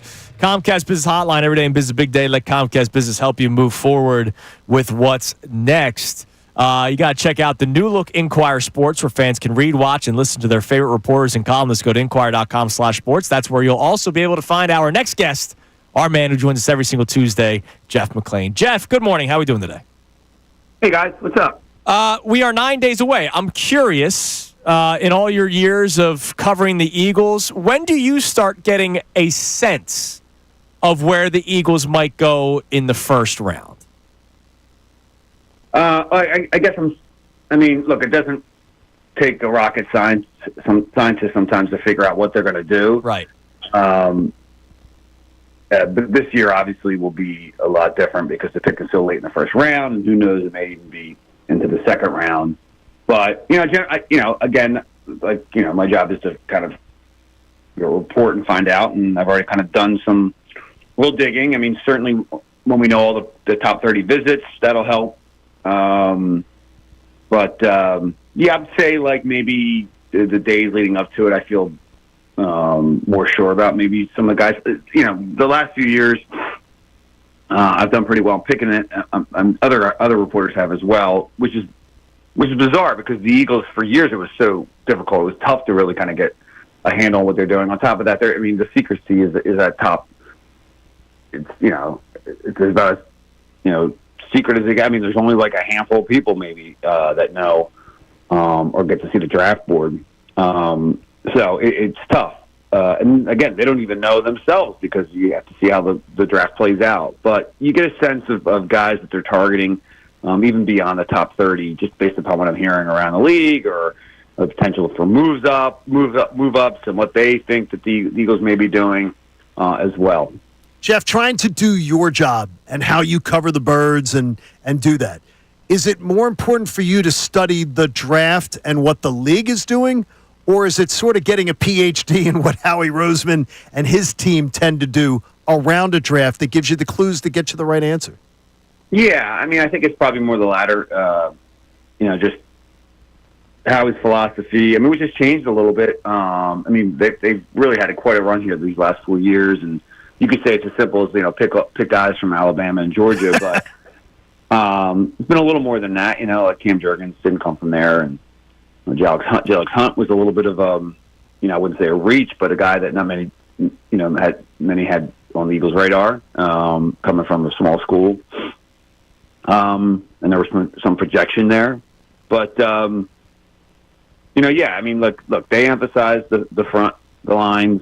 We know that. I guess in the Devontae Smith case, that was kind of a correction for the Jalen Reagor miss.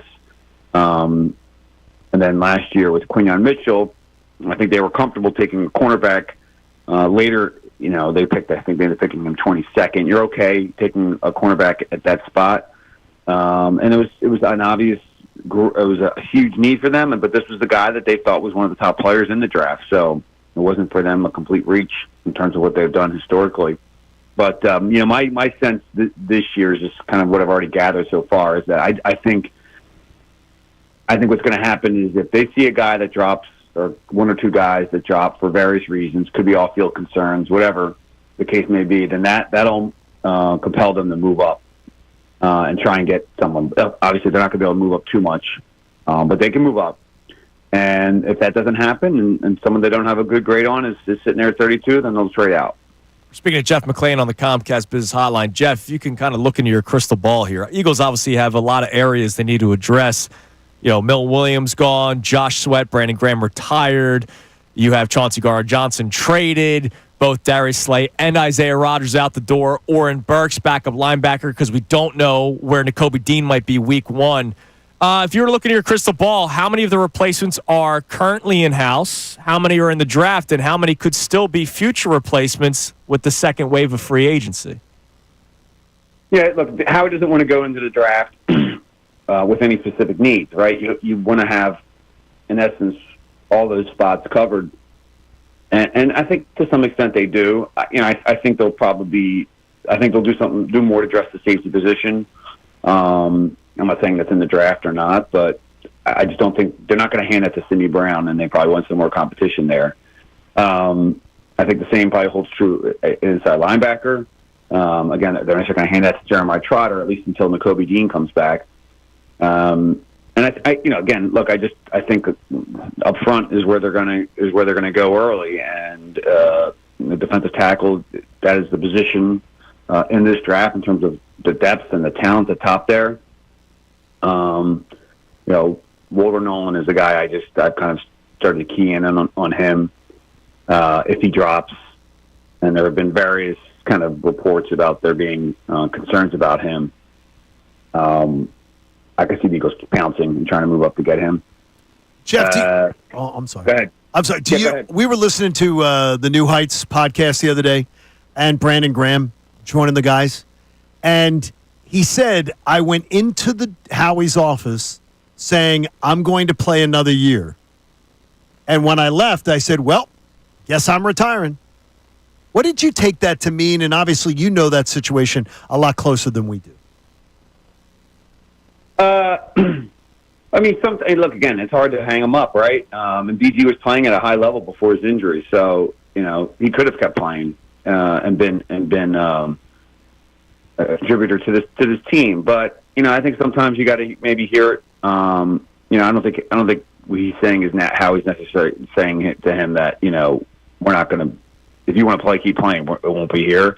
That was kind of the situation that was laid out for Brent Selleck after the 2017 Super Bowl, and he wanted to keep playing.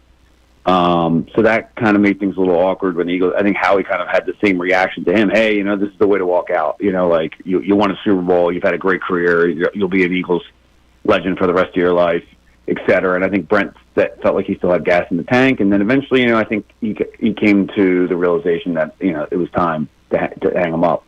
With Brandon, a little bit of different circumstances, but look, he had said before the season this was going to be the last one. I think his family understood that as well, and probably wanted it as well. And Brandon's whatever he does, he's going to have so many options in life post football, and certainly a big part of that will be with the Eagles. Last thing, how active will be Howie Roseman in terms of maybe shopping Bryce Huff next week during that 3-day span of the draft? Yeah, I mean he's kind of like always on the market right now. So we'll see. I mean, the draft it's kind of when things start to shake up a little bit, and there's more.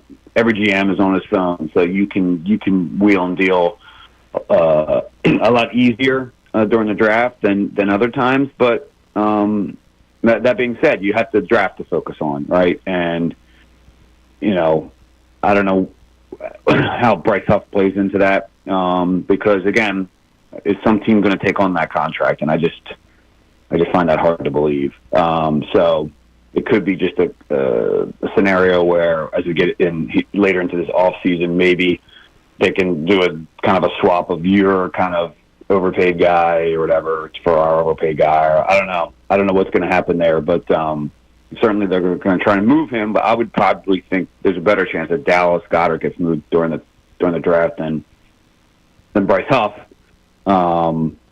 And that said, I did mention earlier, but again, I think tight end is certainly a position as well that will be addressed at some point in this draft. We'll be following all your work, Jeff. We'll talk to you again next week as we'll get closer to the NFL draft. We appreciate the time as always, man. Thanks, Jeff. Just keep up the great work. All right, guys. Talk to you soon. There he is, Jeff McClain on the Comcast Business Hotline. All right, coming up next, we'll check our text line. Also, we'll get back to the Phillies. Because, Johnny, something hit me yesterday. That guy almost hit you on the road. Yeah. You never want to be desperate this earlier in the season, as we've talked about a couple of times. But there is a chance you may have to be in the next few days. And I'll explain more coming up next. Kincade Salciunas, 97.5 The Fanatic. Tyrone Johnson. I believe that Turner and Harper and Cassie, all those guys are going to hit.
in the back, and he loves me showing him around in there in Matt Menard's studio. Oh, he likes that one because it's all the computers, Matt's stuff on the walls, and then the board is in there, with the dials and everything.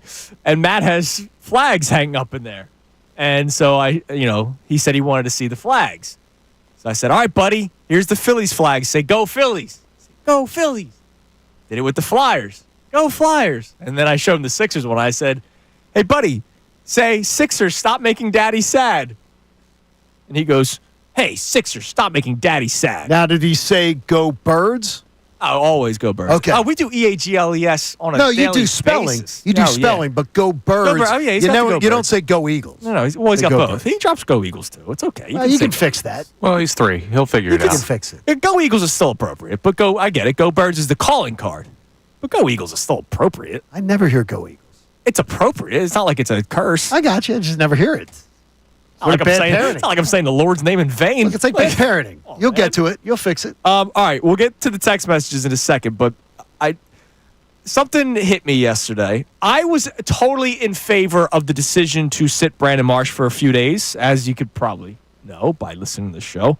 I'm not the biggest Brandon Marsh baseball fan. You are not. Now, Johan Rojas did not have a good day yesterday, but that does not mean he should be out of the lineup. No. He should get just as much of a chance that Brandon Marsh has been getting. The number of days they said was 3 days. This is a 4-game series. They said 3 days. I believe Robbie Ray pitches tomorrow, right? So that'd be appropriate. Yeah, well, he's a lefty, so you wouldn't play Marsh that game. Be Thursday then, maybe. So they said 3 days.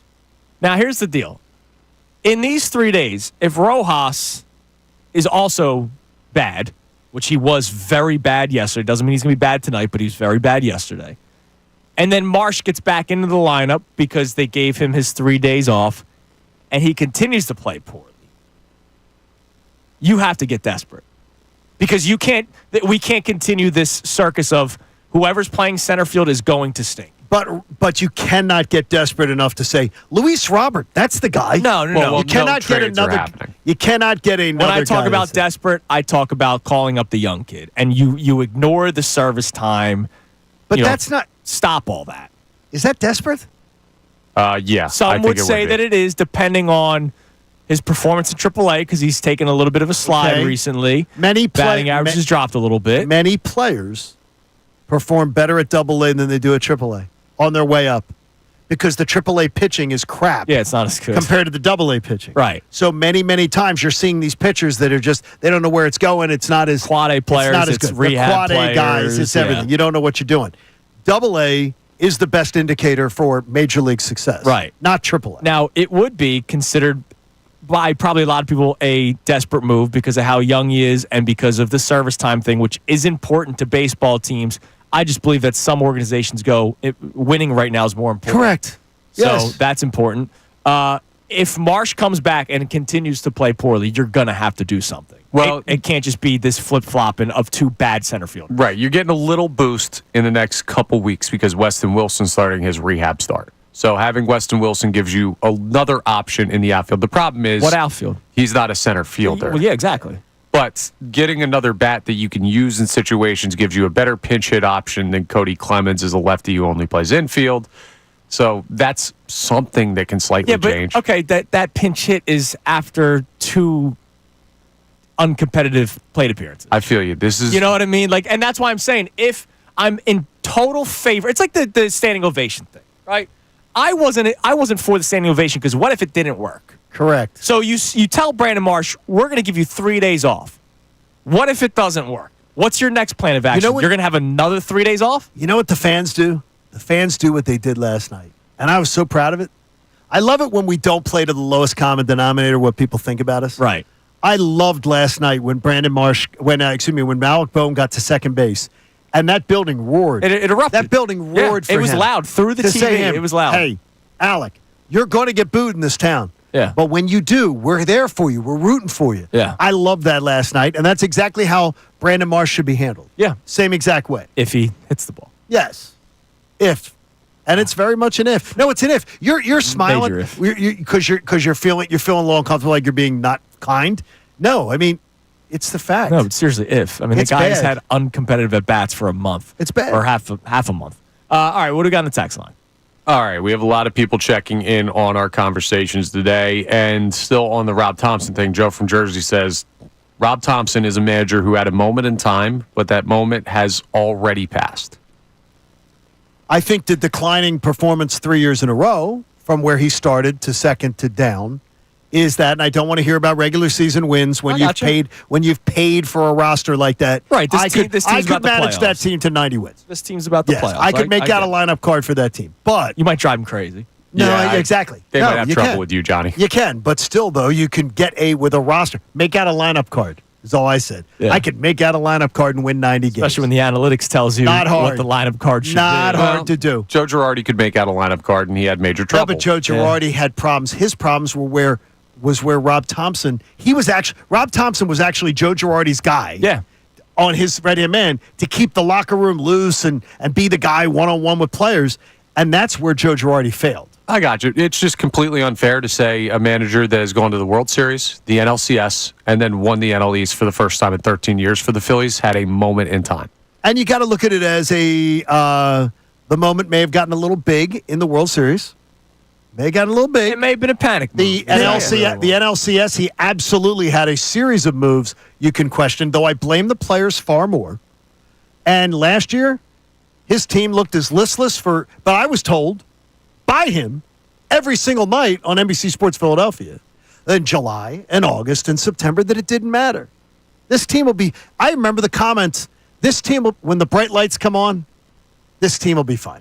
When the bright lights come on, this team understands. These guys have been around. Right. They understand it. No, they didn't. Now, I wonder if they take a different approach this year. The question is, how quickly do you do certain things? Now, they have made a lot of moves. In 16 games, you've seen Bohm move in the lineup.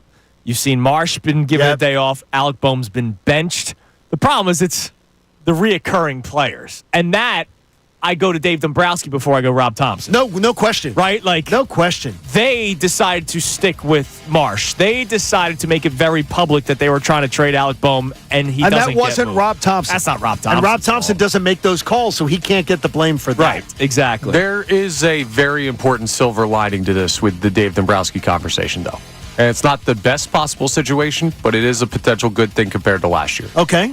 You want to tell us next? I'd love to. I like that. All right, you will tell us next. Sneaky tease. As I watched Nolan Arenado highlights of him hitting another home run yesterday. How about it? A third baseman. Well, were you giving up? Whoa. Were you giving up Aiden Miller for him? Because this is driving me crazy. He traded any prospect for anybody. The Cardinals wanted Aiden Miller. No, I'm not giving up Aiden Miller for Nolan Arenado. No, I just dream of third baseman with pop, which mine doesn't have. But we got to stop with that. Because they wanted Aiden Miller, and that was the hang-up. Yeah. You want to give us Aiden Miller? No? Bye.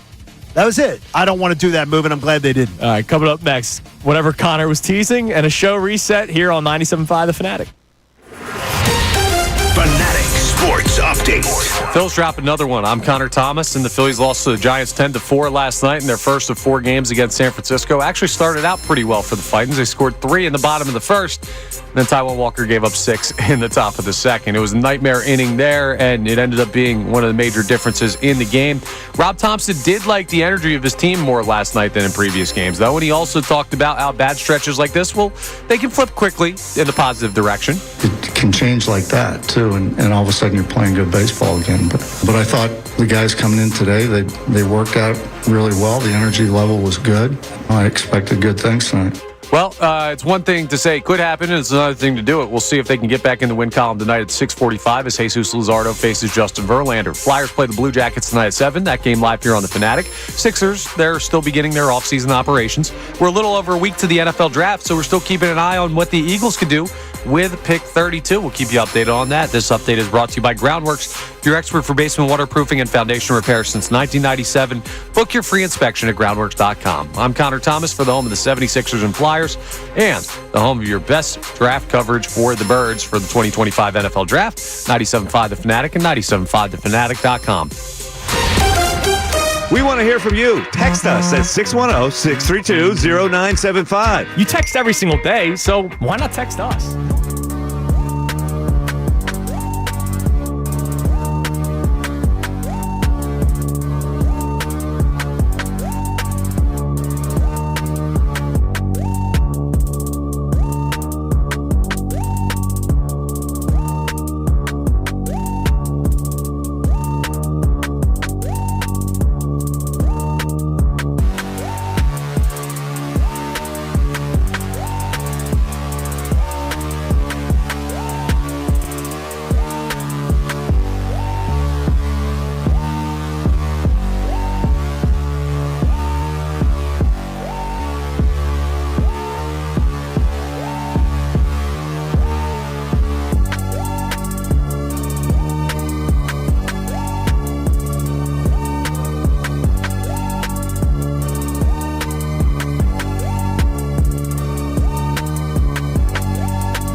Salciunas, 97.5 The Fanatic. Yesterday, real quick, was the WNBA draft. What? We didn't break it down yesterday. It's bad on our part. Well, I'm just excited. Look, I don't follow. Okay, so like I'm not. I hope that's not offensive to anyone. But they selected a Lithuanian was selected.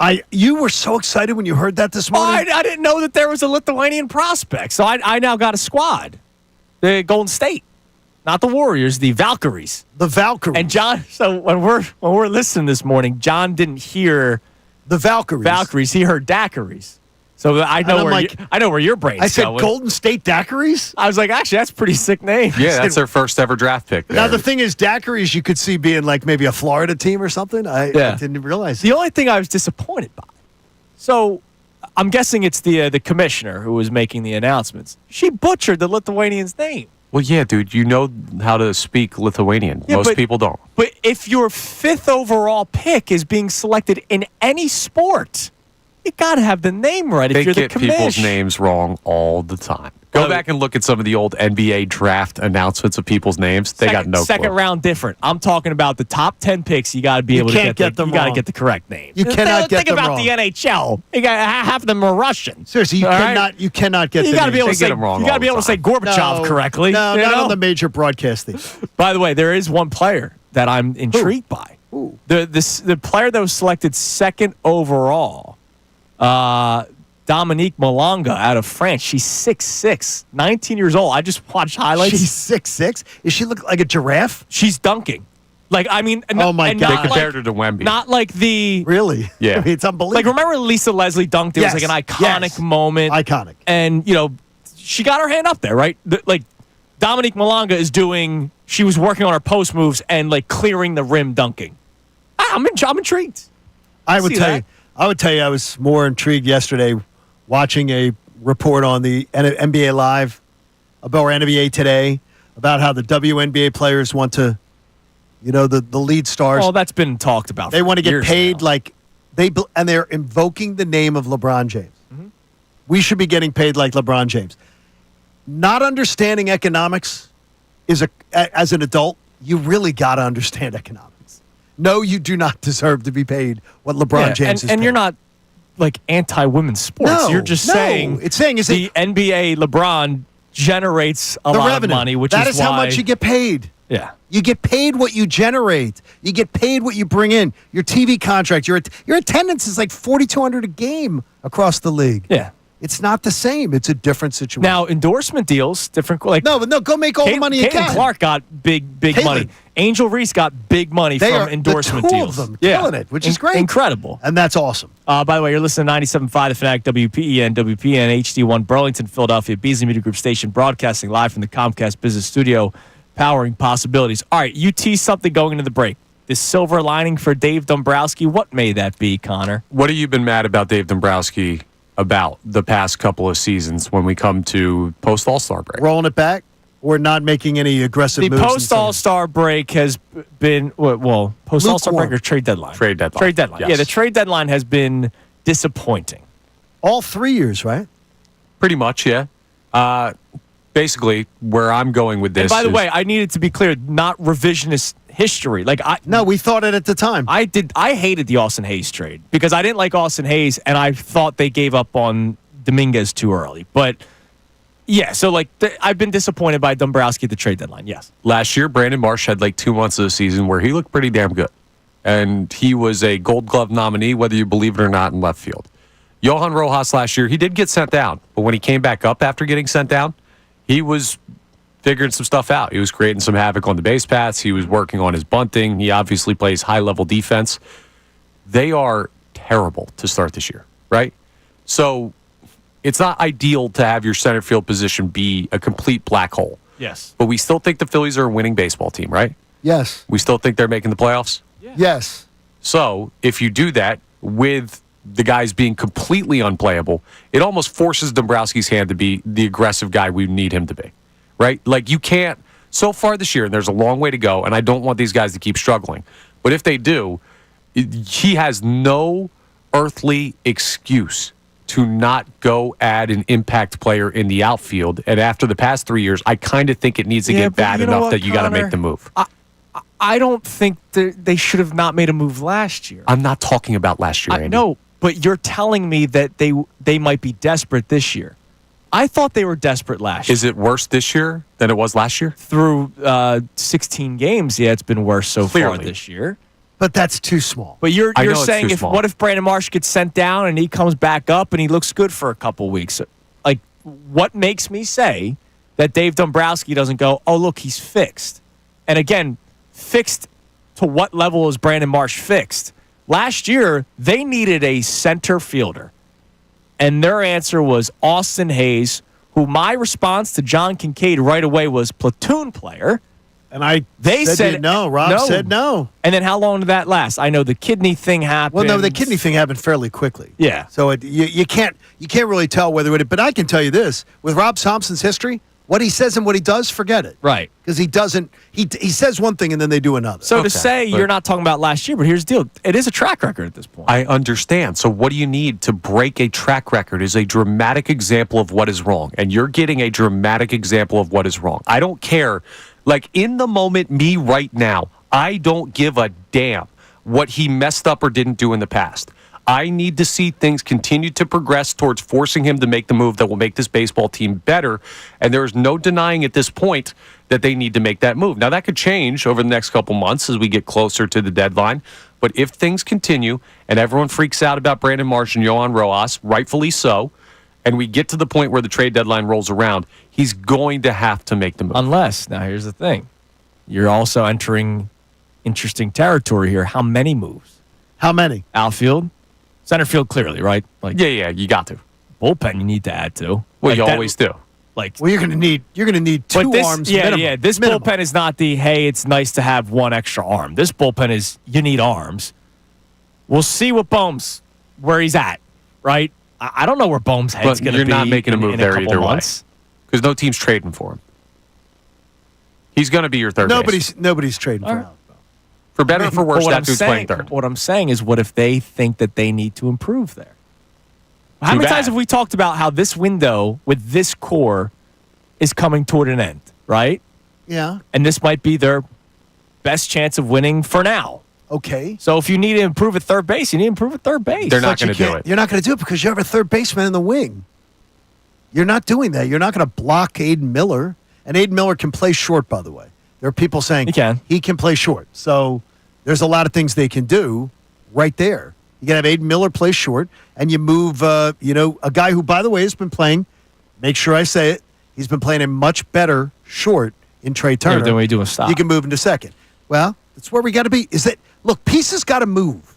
At some point, you have to say, we may have to part ways with somebody that we sort of like to get something of value. Because putting out your garbage at the, not garbage, bad word, John. Putting out the stuff you don't want at your curb. Bad word, John. Doesn't mean, well, I don't want to call anybody garbage. I know. Is that putting your stuff that you don't want at the curb and somebody's picking through it in your trash isn't the same thing as making a trade that is actually valuable. Nobody wants your leftovers. Nobody's looking at Alec Bohm right now going, dude, we got Alec Bohm. We got to get our hands on him. We'll fix him. Right. All of Major League Baseball had their chance last summer, and last offseason they all went, no, we're good. Yeah, here's the thing. We were pissed that it took the lineman going to Nick Sirianni's office to change the offense. Because Correct. like, how did it take to come to this? All I thought was if it works, it works. Who cares how we get here if they win? And they won. It sucks that you've got to have this dramatic example of guys being terrible for Dave Dombrowski to finally make the outfield move that I think this team needs. But if you need an example, he's getting one right now. Bryce needs to sign off. But here's part of it, though. That's part of that equation. It's the reasoning, Connor, that drives me crazy. And yes, Dave Dombrowski wants to make the Brandon Marsh trade look good. And it is absolute. I've had more than enough people tell me, yeah, they're not really willing to pull that trigger right now because it would be the full admission that you blew it with JT Realmuto declining and you had a catcher who could have stepped in here, and then that situation's fine. But you went for Brandon Marsh, so they're going to give Brandon Marsh every chance to kill this team. In April. and May, and maybe even June. But by the time you get to the trade deadline, John, Dave Dombrowski will lose his job if he does not replicate what other great teams do. Okay, I get you. I would tell you that if you didn't see enough last baseball season to know that Brandon Marsh was the guy he is, then you didn't watch. Right. We're not doing that, though. No, John, why not, because I don't care that they messed up last year. I'm worried about the team not winning now. All right? We can't change last year. We can't change what he did. It's 2 years of data. It's 2023 and 2024. Just yesterday, we talked about Bill Colarulo's topic from Friday about the Eagles and what makes some people confident about the Eagles hitting on another draft. Because I've seen them do it 5 straight years. I've seen Dave Dombrowski struggle 2 straight years. Yes. Okay. So why should I all of a sudden just say, oh, well, because he's going to be desperate, so he's going to do it? Because it's worse. And also because we've talked all offseason about how this is the last run with this team. So sometimes you need the dramatic example. And I don't care if they didn't win in 2 or 3 or 4, but if he does what they need to win in 5, because of what's going on right now, that's a good thing. If, again, I'll give you a spoiler alert. Turn off your radio if you don't want to know it. I know who Brandon Marsh is. And if you haven't figured it out, I don't want to spoil it for you. But the Phillies are going to tell you what he is very, very soon. All right. Coming up next, we will check our text messages. Also, 2 national stories that I would like to try to get into next segment. One about another possibility of another circus. Uh-oh. And retiring jersey numbers. It's Kincade Salciunas, 97.5 The Fanatic. Mike Missanelli, Bill Colarulo, and Ray Dunn.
why before he ever coached his first game in Atlanta, and I made the mistake of calling him then it was Coach Booze in Holder. And he hated me ever since. Yeah, I don't blame him for saying that. Yeah, it was not good. You know, he shouldn't. I blame him for drunk driving. Yeah, you know what? Exactly. Yeah, just like the email that we got the other day. Like, no, blame the woman for being him nasty. for drunk driving. You're right. Two people can be wrong. That's worthy of a joke. Yeah. That would be on. Could Jimmy Kimmel make that joke? Could somebody make that joke? I'm pro John Kincade in this. They could. Yeah, I guess they could. So the Suns fire him after 1 year. They were very disappointing, the Suns, this year. This is their third coach in 3 years, right? Well, no, I'm wrong. Probably 3 and 4 years. They had Monty. Last year, the old Laker guy. Vogel was Frank Vogel, and Mike Budenholzer. That's 3 coaches in 3 years. Yeah. So it's everybody. It's incredible. It's the coach's fault, nobody else's fault, because they have all the talent in the world. So it's, hey, figure this out. But then again, all the talent in the world in your starting lineup means you have absolutely no bench, which is why the super teams haven't necessarily worked anymore. Okay. What point I'm getting to is Sham Sharani yesterday was reporting that Devin Booker's staying. They want to continue to build around Devin Booker. That means he's been the coach killer there, hasn't he? He's a part of it. That also means that Kevin Durant could once again legitimately be available. Okay. I'll ask you. I think basketball, everybody says, yes, you would love to try to see Kevin Durant here. That means Paul George is on the way out, right? Paul George goes back out west. Tomorrow. The only thing is, that does not mean there is no circus. Because Kevin Durant, let's face it, there's a circus a lot of the times where he goes. Basketball, tremendous player.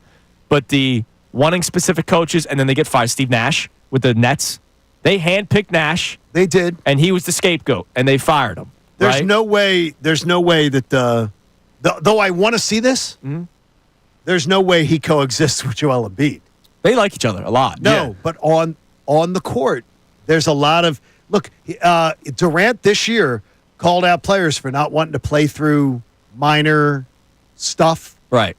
Oh, Embiid plays through minor stuff. Yeah, he just has major stuff. Yeah. Way too load management stuff is, I don't know that flies. Well, then good thing is when Embiid's load managing, you actually have a legitimate player that can drop 35 to 40. You do, but I don't think he'd be pleased to have to be doing it all himself. He wants to be near his union, which I don't think he could really help out. If he had opened up his checkbook, maybe they'd keep some players. Yeah, exactly. I remember how everybody was excited when that happened. Yes. So that's look, I'm still intrigued, and I would love for it to happen. I'm going down with the Embiid ship, you know that. But it's not like he would come here and it wouldn't still be crazy town. I'm intrigued. I'm completely intrigued. We'll see what happens. Because Paul George literally didn't even give a flip about being a Sixer. He doesn't want to be here. He wasn't even aware enough to know. I was just about to say the night of the NFC Championship. Yes. He was so unaware of his community that he doesn't even realize what's going on. He didn't care to be sitting there watching it. He sat in traffic. And he's sitting in traffic going, and then has the thing to go, what's going on?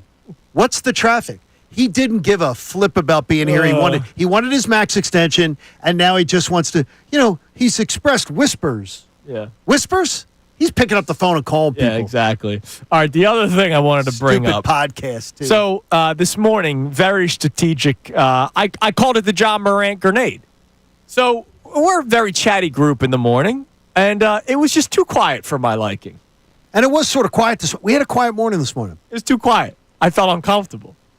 So all I said was, hey, John, did you see that Shedeur Sanders getting his jersey retired in Colorado? And bang, the grenade went off. You did. You literally, you lit it. You pulled the pin. For my own personal, tossed it. For my own personal entertainment. And I was just like, are you freaking kidding me? You had no idea. Brendan Gunn had no idea. That is a proud football program. Yeah, that is it. At Colorado. Look, that is a proud Colorado Buffaloes program. You guys aren't old enough to remember when Colorado football was a thing. Yeah. They were a thing. Now, their coach was this sort of a crazy man. He was part of these, the Promise Keepers guy. Okay. So trying to tell all the players to wear these rings and say, we're not having sex and stuff like that. He was a weird dude in that he had out there. Women weak in legs. That's what Florida won a natty doing that with 1% of their roster. I mean, it's Tim unbelievable. And all the arrests on that roster. God. I mean, here's the Colorado Athletics Hall of Fame is if I just go by sport, I'm looking at some of the names that are on here. If you look for football, this is what I tried to do because immediately, you think, oh, well, then in football. There is, in Colorado football, you won't, again, a lot of you guys won't get some of these names. It's been a while, yeah. And they haven't been very good lately. So there's going to be things where you're going to say, they shouldn't be in the Hall of Fame. There is, John Wooten went in 2004. Again, Alfred Williams. Do you know Alfred Williams? I do. Okay, Alfred Williams is a guy who it is. Michael Westbrook went in. Cordell Stewart. Used to work with Cordell. Good dude. Nate Solder went in. But these guys had long-term accomplishments with the program. Whereas Shedeur Sanders. And they were on good teams that competed for national championships, that were in the mix. The Colorado Buffaloes are, to use our old friend Jamie Lynch's thing, they're garbage bag juice. They're not anything. Yeah. Now, what he did, and I'll give Deion credit, and I'll give Shedeur credit.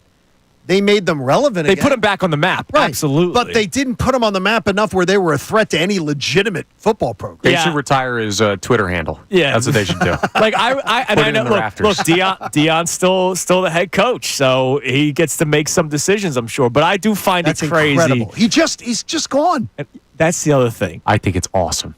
Why? Because it's just another grenade into the NIL transfer portal thing. Like a guy retires, his number there, and then he's playing against you the next year or something. Well, he's in the Hall of Fame. They're not retiring the number, I think.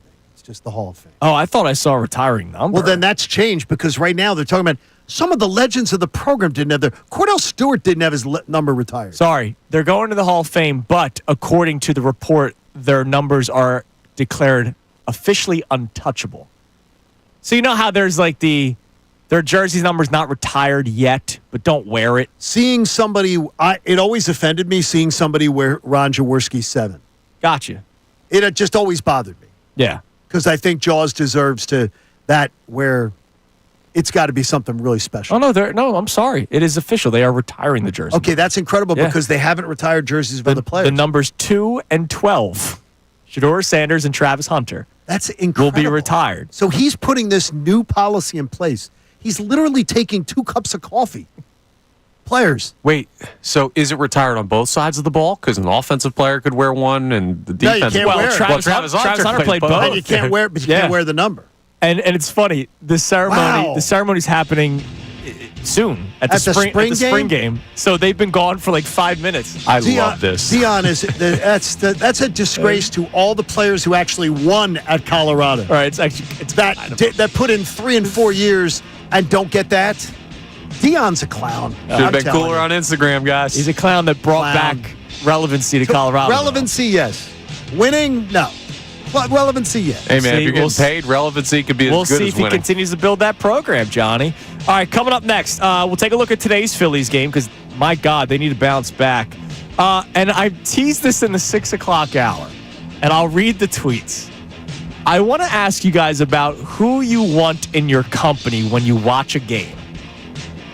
I'll explain more next. It's Kincade Salciunas, 97.5 The Fanatic. Fanatic Sports Update. Another loss for the Phils. I'm Connor Thomas, and the Phillies fell to the Giants 10-4 last night in their first of 4 games against San Francisco. They've been in a bad stretch lately. The offense did look slightly better to start the game. It scored 3 runs in the bottom of the first, but Taijuan Walker allowed 6 runs in the top of the second. It was a nightmare inning, and it ended up being one of the main differences in the game. Rob Thompson had a chance to talk to media after the game about, how quickly fortunes can change in baseball and how a turnaround can happen fastly, and how he also liked the energy of his team last night. It can change like that, too, and all of a sudden you're playing good baseball again. But I thought the guys coming in today, they worked out really well. The energy level was good. I expected good things tonight. Felt a little bit different than the 2 shutouts in St. Louis, but it was not enough for the win column. We will see if they can get back into that part of the standing at 6:45 tonight as Jesus Luzardo faces Justin Verlander. Flyers play the Blue Jackets tonight at 7. You can do that game live here on the Fanatic. Sixers still beginning their offseason operations. The Eagles still focusing on pick number 32 in the upcoming NFL draft. We're just a little over a week from that. This update is brought to you by Robert Half. Their recruiters' expertise and award-winning AI will find you the skilled candidates you want. At Robert Half, they know talent. Visit roberthalf.com/talent today. I'm Connor Thomas on your home for the best coverage of the Birds 2025 NFL Draft, 97.5 The Fanatic and 97.5thefanatic.com.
8:26 here on Kincade and Salciunas 97.5 The Fanatic. Before we get into today's Phillies game and who you want to have in your company to watch the Phillies game, or just games in general, I forgot to mention to you guys this earlier.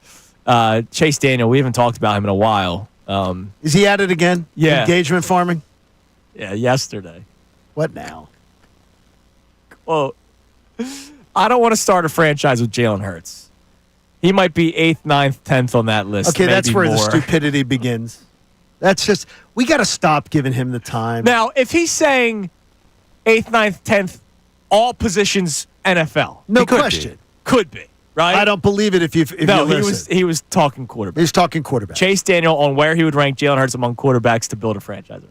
If he was saying overall players, different conversation. Now, who are the players now? Last year, well, we'll do this more in the summer. Yeah, I know. But the idea is that that's when he just goes 8th, 9th, 10th, that's totally freaking dismissive. Yeah. And by the way, Chase, I've said it to you before on social, and maybe you can help.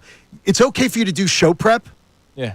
So you could actually come to the show with the list of quarterbacks, and you could say, there are 7 quarterbacks I would take before Hurts, instead of just flying by the 8th, seat of 9th, your 10th. pants and being lazy about your show prep. By the way, open invitation to come on. He's been invited. Absolutely. All right. We could help him. Sort of like Phillies- Paul George with that podcast of his. I want to unleash my students on him. Paul George could have a good podcast. My students could turn that thing around. Well, he put it away because he had to focus on Why does every one of these playoff. NBA podcasts, though, every one of the NBA ones, has to have some guy in the room that nobody knows that's just there to, like one of his boys or somebody's there? Like, what is it? One of the Is it- friends. No, but it is is that like the format that they tell you, okay, here's what you got to do? That's kind of what every podcast is. Everyone you got to That's do. what McAfee kind of did. McAfee right? has his gang of chuckleheads Yeah, that do but that. they're all But his he's- buddies. But he's brilliant. Yes. Some, McAfee's- and that's why he is on ESPN, and that's why McAfee's Paul freaking George brilliant. is not. Yes. Hey, Paul George is on ESPN, just sitting on the sideline. Exactly. All right, Game 2, Phil's Giants today. Jesus Luzardo, which is always exciting. I love the meetings. Back on the mound today. He goes up against Justin Verlander of the San Francisco Giants. You better just wallop this guy out of the park. We're getting into desperate win territory. Not is this a must-win game? They hit but, Verlander well, though. They got to start winning baseball games. By the way, forgive me. I apologize for not mentioning this at all today. It is Jackie Robinson Day. And It is Jackie Robinson Day. this is, I believe, the first year in many years where I just didn't realize it was today. I have a Jackie Robinson Brooklyn Dodgers jersey. I forgot to wear it today. Where did you get that? Like a Shibe Sports or something like that? Great question. I don't remember. Like, I mean, and what was your motivation to get it? I love baseball. Like had you read books on? Yeah. Like, yeah. See, my father would talk about Jackie Robinson. I read books. The movie 42 was tremendous. Which was tremendous. And just knowing history and what he meant to the game of baseball and professional sports in general. So big, Jackie Robinson Day. I mean, most times someone will go, I bought that because of, I saw the movie, I read the books. I remember reading the books, but my dad talked about him and Ted Williams. Yeah. They were Those are the two guys. They were the two guys about. that he always talked about. Yeah. So Luzardo, hey, please, we need a win. So, what kind of company do you like having around you when you watch a game? People who want to watch the game don't want to chit chat. I don't want to chit chat about. Oh, did you hear what's going on in the homeowners association? Did you hear what's going on? No. Chit chat about the game. No, chit chat about the game is fine. Yeah. I can tell you this. There's a guy across the room. Right there, that Connor Thomas. Mr. Thomas. Hi. Connor Thomas would be a great person. Anyone would like to watch a game with him. I've watched games in the stands with him. I've watched games in the press box with him. Absolutely. Connor watches the game. Yes. Connor doesn't feel the need to Connor doesn't wander off that subject matter. Yeah, but I'll have conversations about anything as well. I'm a chameleon, man. Yeah, but you very much, Connor, you're really good to watch. But you know who you're watching the game with, so Exactly. you will. Oh, okay. that's Because true you're the too. chameleon. Yeah. You can, if somebody does want to chit chat, if I'm at the bar with my buddies who are just like, they don't really care what's going on in and the the game. game's up. Like, I'm there. not just I thought you look at said Bryce go Harper swing. Oh, you're talking about watching the game. I'm talking about go. I thought I misinterpreted. Well, going to a game, maybe. There's a difference between watching a game at a bar and going to a game. Right. To me, or to me watching about people. or watching a specific game like in Kincade, like right? this year, I said when we got back from Arizona, not from Arizona, when we got back from New Orleans, Yeah. I said I think I'm going to watch the Super Bowl by myself. because I just didn't want to deal with anything. Any distraction, any potential distraction. And I'm glad that I did. Yeah. It was great. And by the fourth quarter, the neighbors were out in the streets and things were going. It was fun. The party was on. So yesterday, I put out a tweet after the first inning. That was a much-needed great first inning for the Phillies. They could get to the Giants' bullpen early, which is great for a 4-game series, right? And remember, their starting pitcher, Roop, had like 35 pitches in the first inning. He was all over the place. And he doesn't – that was so – well, you saw what he became after. Right. So when I put out that tweet, do you have any problem with that tweet? No. Why? No. This guy, Cord, responds I like that with, name. Cordero is a good name. Cord goes, Giants bullpen is the best in baseball, LOL. So I respond with, yeah, so get to them early. And make them go to the arms that they don't want to use in their bullpen. And again, 4-game series, no days off. So, like, right. Hey, yeah. What was Cord's point? What was Cord's point? It maybe. By the way, I don't know. The LOL, too. Yeah. Come on, Cord. I responded with, yeah, so get to them early and hopefully burn them out for the rest of the series. And then I put LOL in quotes because I mean, the LOL is like, I don't like you. And more, the LOL is respectfully. LOL. And then now, my daughter and her friends would tell you that leaves girls' tweets at like 10th grade. Okay. The LOL. So yeah, Cord, that's then, sort of like, yeah. Cord then responded with, Phillies aren't good enough to burn out anyone. LOL. And it's like, another you LOL? got an LOL off? Yeah, back he to got back. a double LOL? He baited you into the Hold LOL. on, wait, there's more. Oh, no. So I'm like, all right, Cord, I'm done. So then Bohm gets the big hit, right, the double. And I tweeted out, love how loud CBP is for him. Hopefully that's the spark for him. And that's awesome. For him. Yes, for him. He sound the bag for the rest of the inning. LMAO. He drops an LMAO. Oh, escalation. To which I respond with, for him. My gosh, reading comprehension is the biggest issue with people on social media. Did you go LMFAO? No, I just responded with, man, you must be a joy to watch games with. No, and he's terrible. There was no response. No, that guy would be terrible. Like, that's somebody I would not want in my presence watching game because that's the always negative person. Yes, can't have it. Right? Like, no, I cannot have it. Yeah, Alec Bohm did get stranded on second. It had nothing to do with him.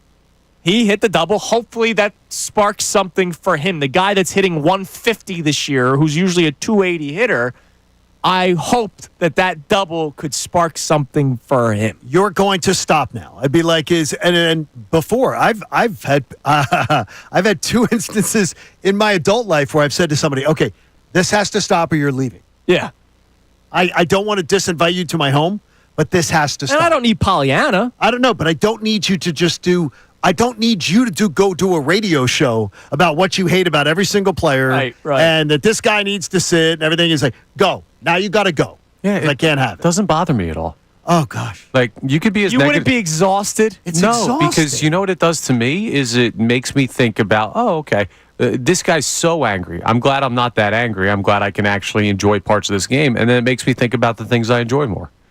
But you're in the no. Again, this is in the presence. No, that's I know. why I'm going back to it. It doesn't take away from at all. Do you, John? There's not a person on the planet that could take away from me watching a sports team that I like. We're gonna do a trial. You and I are gonna go watch a game soon, and I'm just gonna complain about Brandon Marsh for all 3 hours of the Connor, baseball. you will be raising your voice within his third comment. I will not. I'll have. You raise your voice every day when you defend Brandon Marsh. Yeah, well, this is a radio show, man. I have to argue with you guys. If I'm at a ball game, I'm crushing 2 beers. I'm enjoying myself. The whole I'm going time, home. I'm going to bitch and complain the entire time. It'll be crushing. You can't keep that up. Over the top. I'll be the Phillies fan yesterday that does the, Harper's more worried about the gender reveal than his own game. And I'll be cracking up at you while I enjoy my baseball team playing a game, man. We could trust this. I'm not worried. I'll just ignore you. By the way, let the guy do his gender reveal, please. I disagreed a little bit. I said I would have thought that would be a good thing for Rob Thompson to say. Might not be the night for. I got you. Yeah. After the weekend we just had, shut out twice, playing like a bunch of listless just guys who didn't give a damn. Let's maybe put that off to tomorrow night. Maybe Can we do that. he may not have even known about it. Baby's not coming tomorrow. It was the same thing as having the pig and the fanatic in the booth throwing out hot dogs while Taiwan Walker gets shelled. They sell that every I time. know you got to do it, but at the same time, it's just like, I understand it, but at the same time, bad visual. All right, coming up next, we'll check our text line one more time before we get out here. Also, we have the key three best minutes from today's show. All next here on Kincade Salciunas 97.5 The Fanatic. Tyrone Johnson, Ricky Vitalico, and Silvana Kelleher. The best show ever. Smart, intelligent conversation you need to hear.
To a couple text messages here momentarily. We got our key three as well.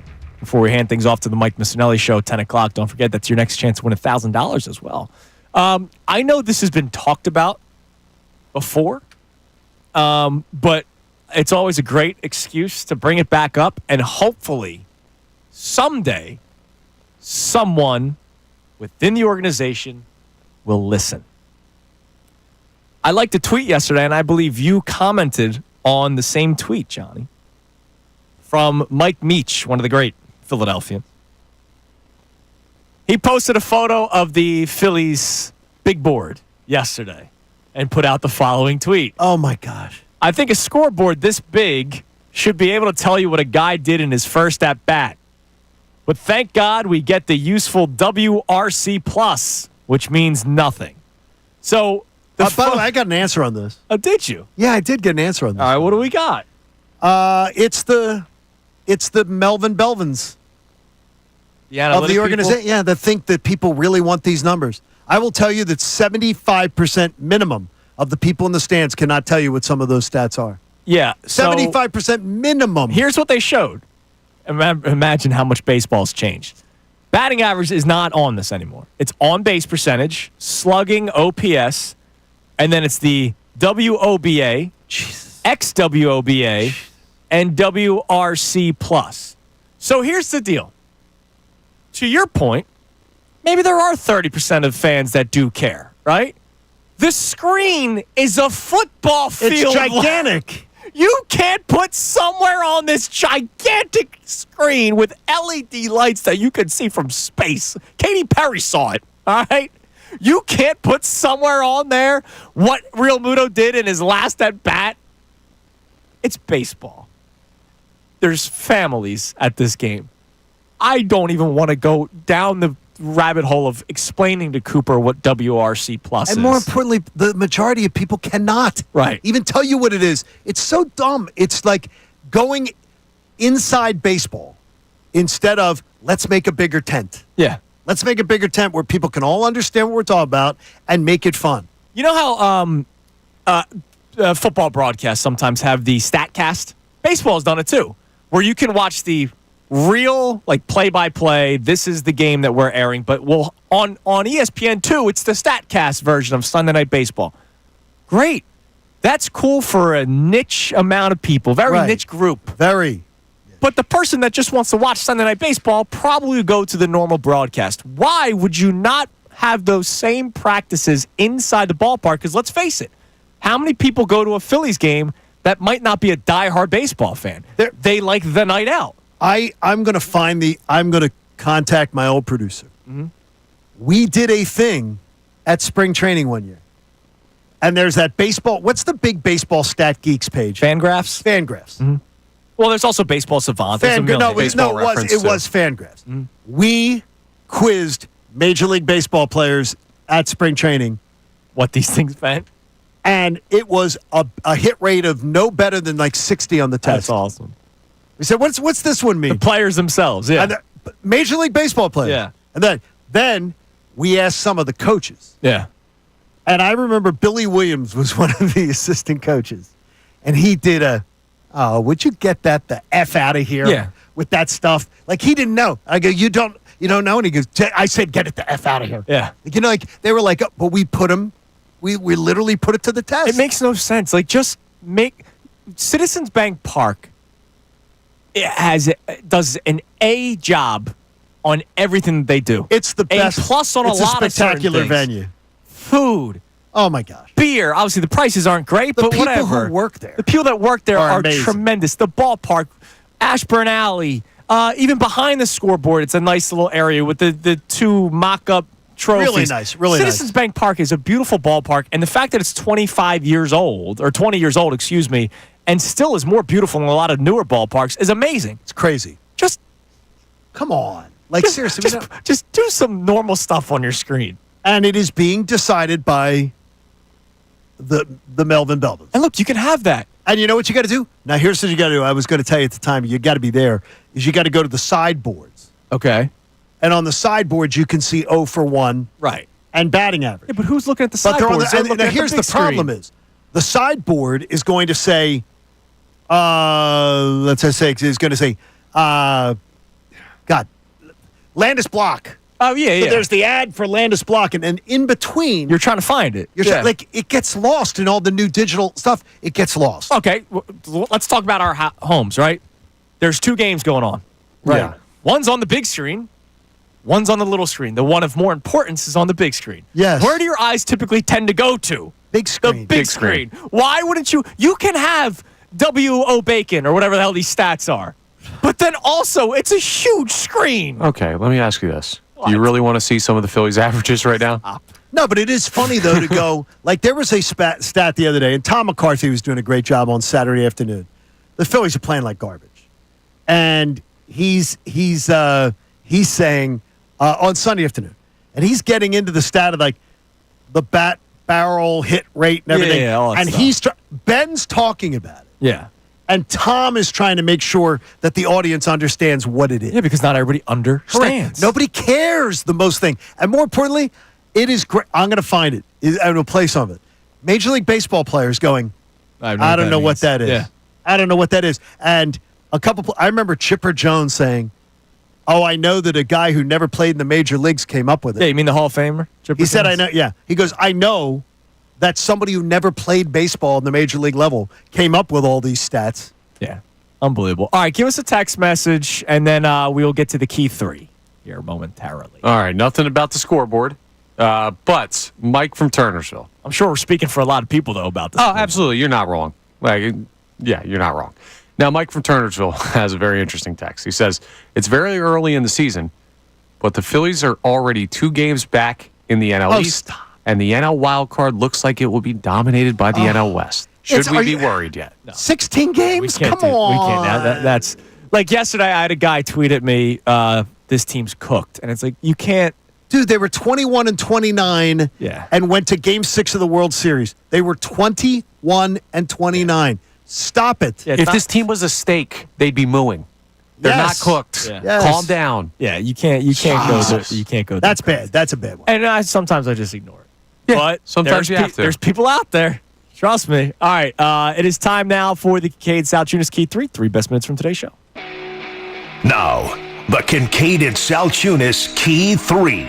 Today's best. What we're going to do to start the show today is just take a peek at the manager. And that's Rob Thomas. Well, it's strange you start there when you say lifeless. So I Googled it this morning and saw his picture. I want to know how the people view Rob Thompson, because it's always kind of strange talking about him. There are people that really, really, really like him. There are people that really, really, really don't like him. And then there's, of course, the people in between. I'm an in-between guy. Like, How are you closer to, because there's got to be some nuance to it. I'm closer to really liking him. I'm closer to really not. Okay.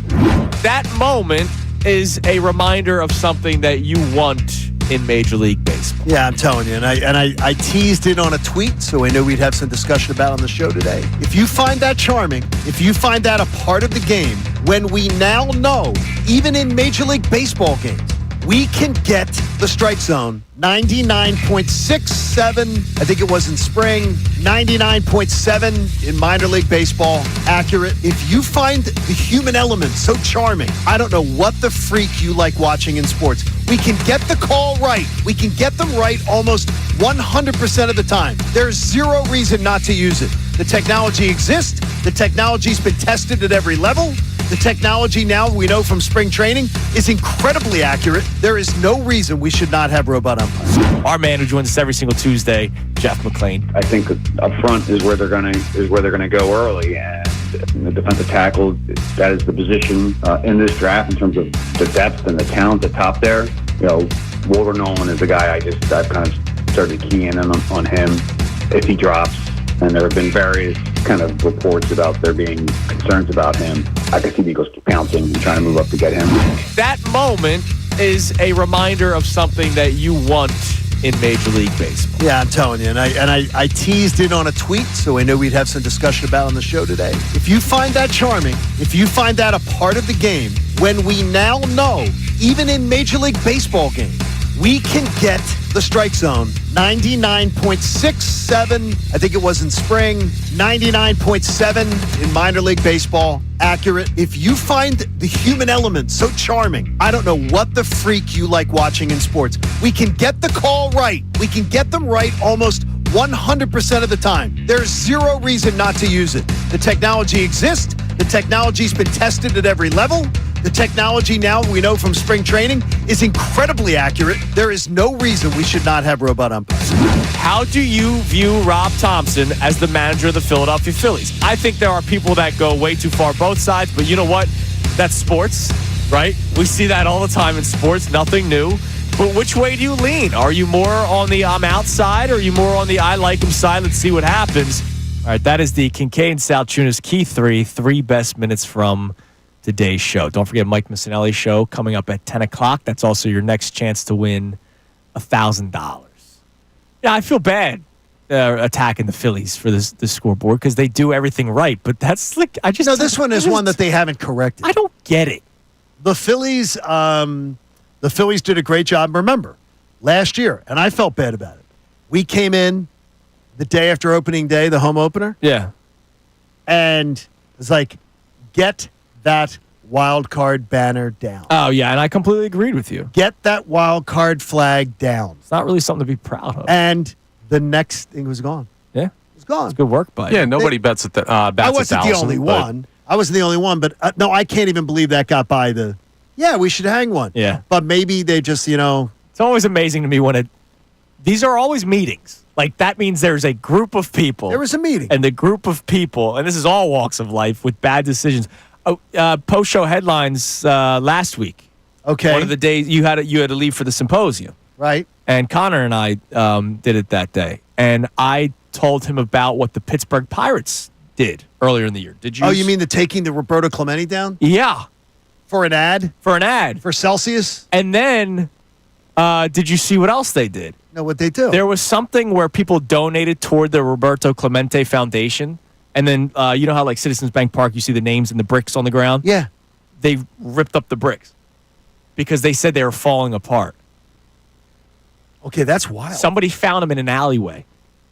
Oh, my gosh. Yeah. Yeah, when you see losing organizations, they're losing organizations that means in a lot of ways. there's people inside a meeting room going, yes, we should remove the names of people who donated toward our most historic players' foundation. Oh, my gosh. Like, think about that. That's crazy. It's unbelievable. Bad decisions happen all the time. Did they fix it? They said after the public outcry, they will find a way to make up for it. They might make some sort of wall with all the names on it. Yeah. I wonder if they kept track of everyone. That's what I'm saying. Yeah. Who knows if they still have that? Oh, my gosh. Who knows if they still have that? Real quick, speaking of numbers people don't understand, make sure everybody, tax day today. Ron Davis. Take care of your stuff. Our friend Ron Davis. I took care of that weeks ago. It's his Liberation Day today. And for all you, we have a lot. I've met quite a few accountants. Oh, my God, yeah. That listen to this show. Or people who are in certified public accounting and things like that. God bless you all. Yeah. Because I know it gets quite hairy. And it doesn't end today because then there's the late. Yeah, but then that's the thick of it's done. But then that's it. People file extensions before today. Right. So yeah, that's true. So they can take their time because they give them like a month or two. That's true. But don't be lazy next year. Hey, Pierce Phelps Bryant Heating and Air Conditioning Contractors, they made a donation to support cancer research. The American Association for Cancer Research. Go to 975thefanatic.com/AACR. I'm living proof. Cancer research saves lives. My 18-month end of my recovery comes up May 31st. Oh, how about that? And I am busting. That's my official recovery. And I am, as you well know, you hear me bitch and complain every day. I am busting to do it. So trying my best. That's awesome, man. That's awesome. Keep it up. All right, everybody have a great rest of your day. Mike Missanelli show coming your way next. We'll be back at it tomorrow morning on a Shefty Wednesday. I can't believe Tuesday's already done, Johnny. Everybody have a great rest of your day. Talk to you tomorrow here on The Fanatic.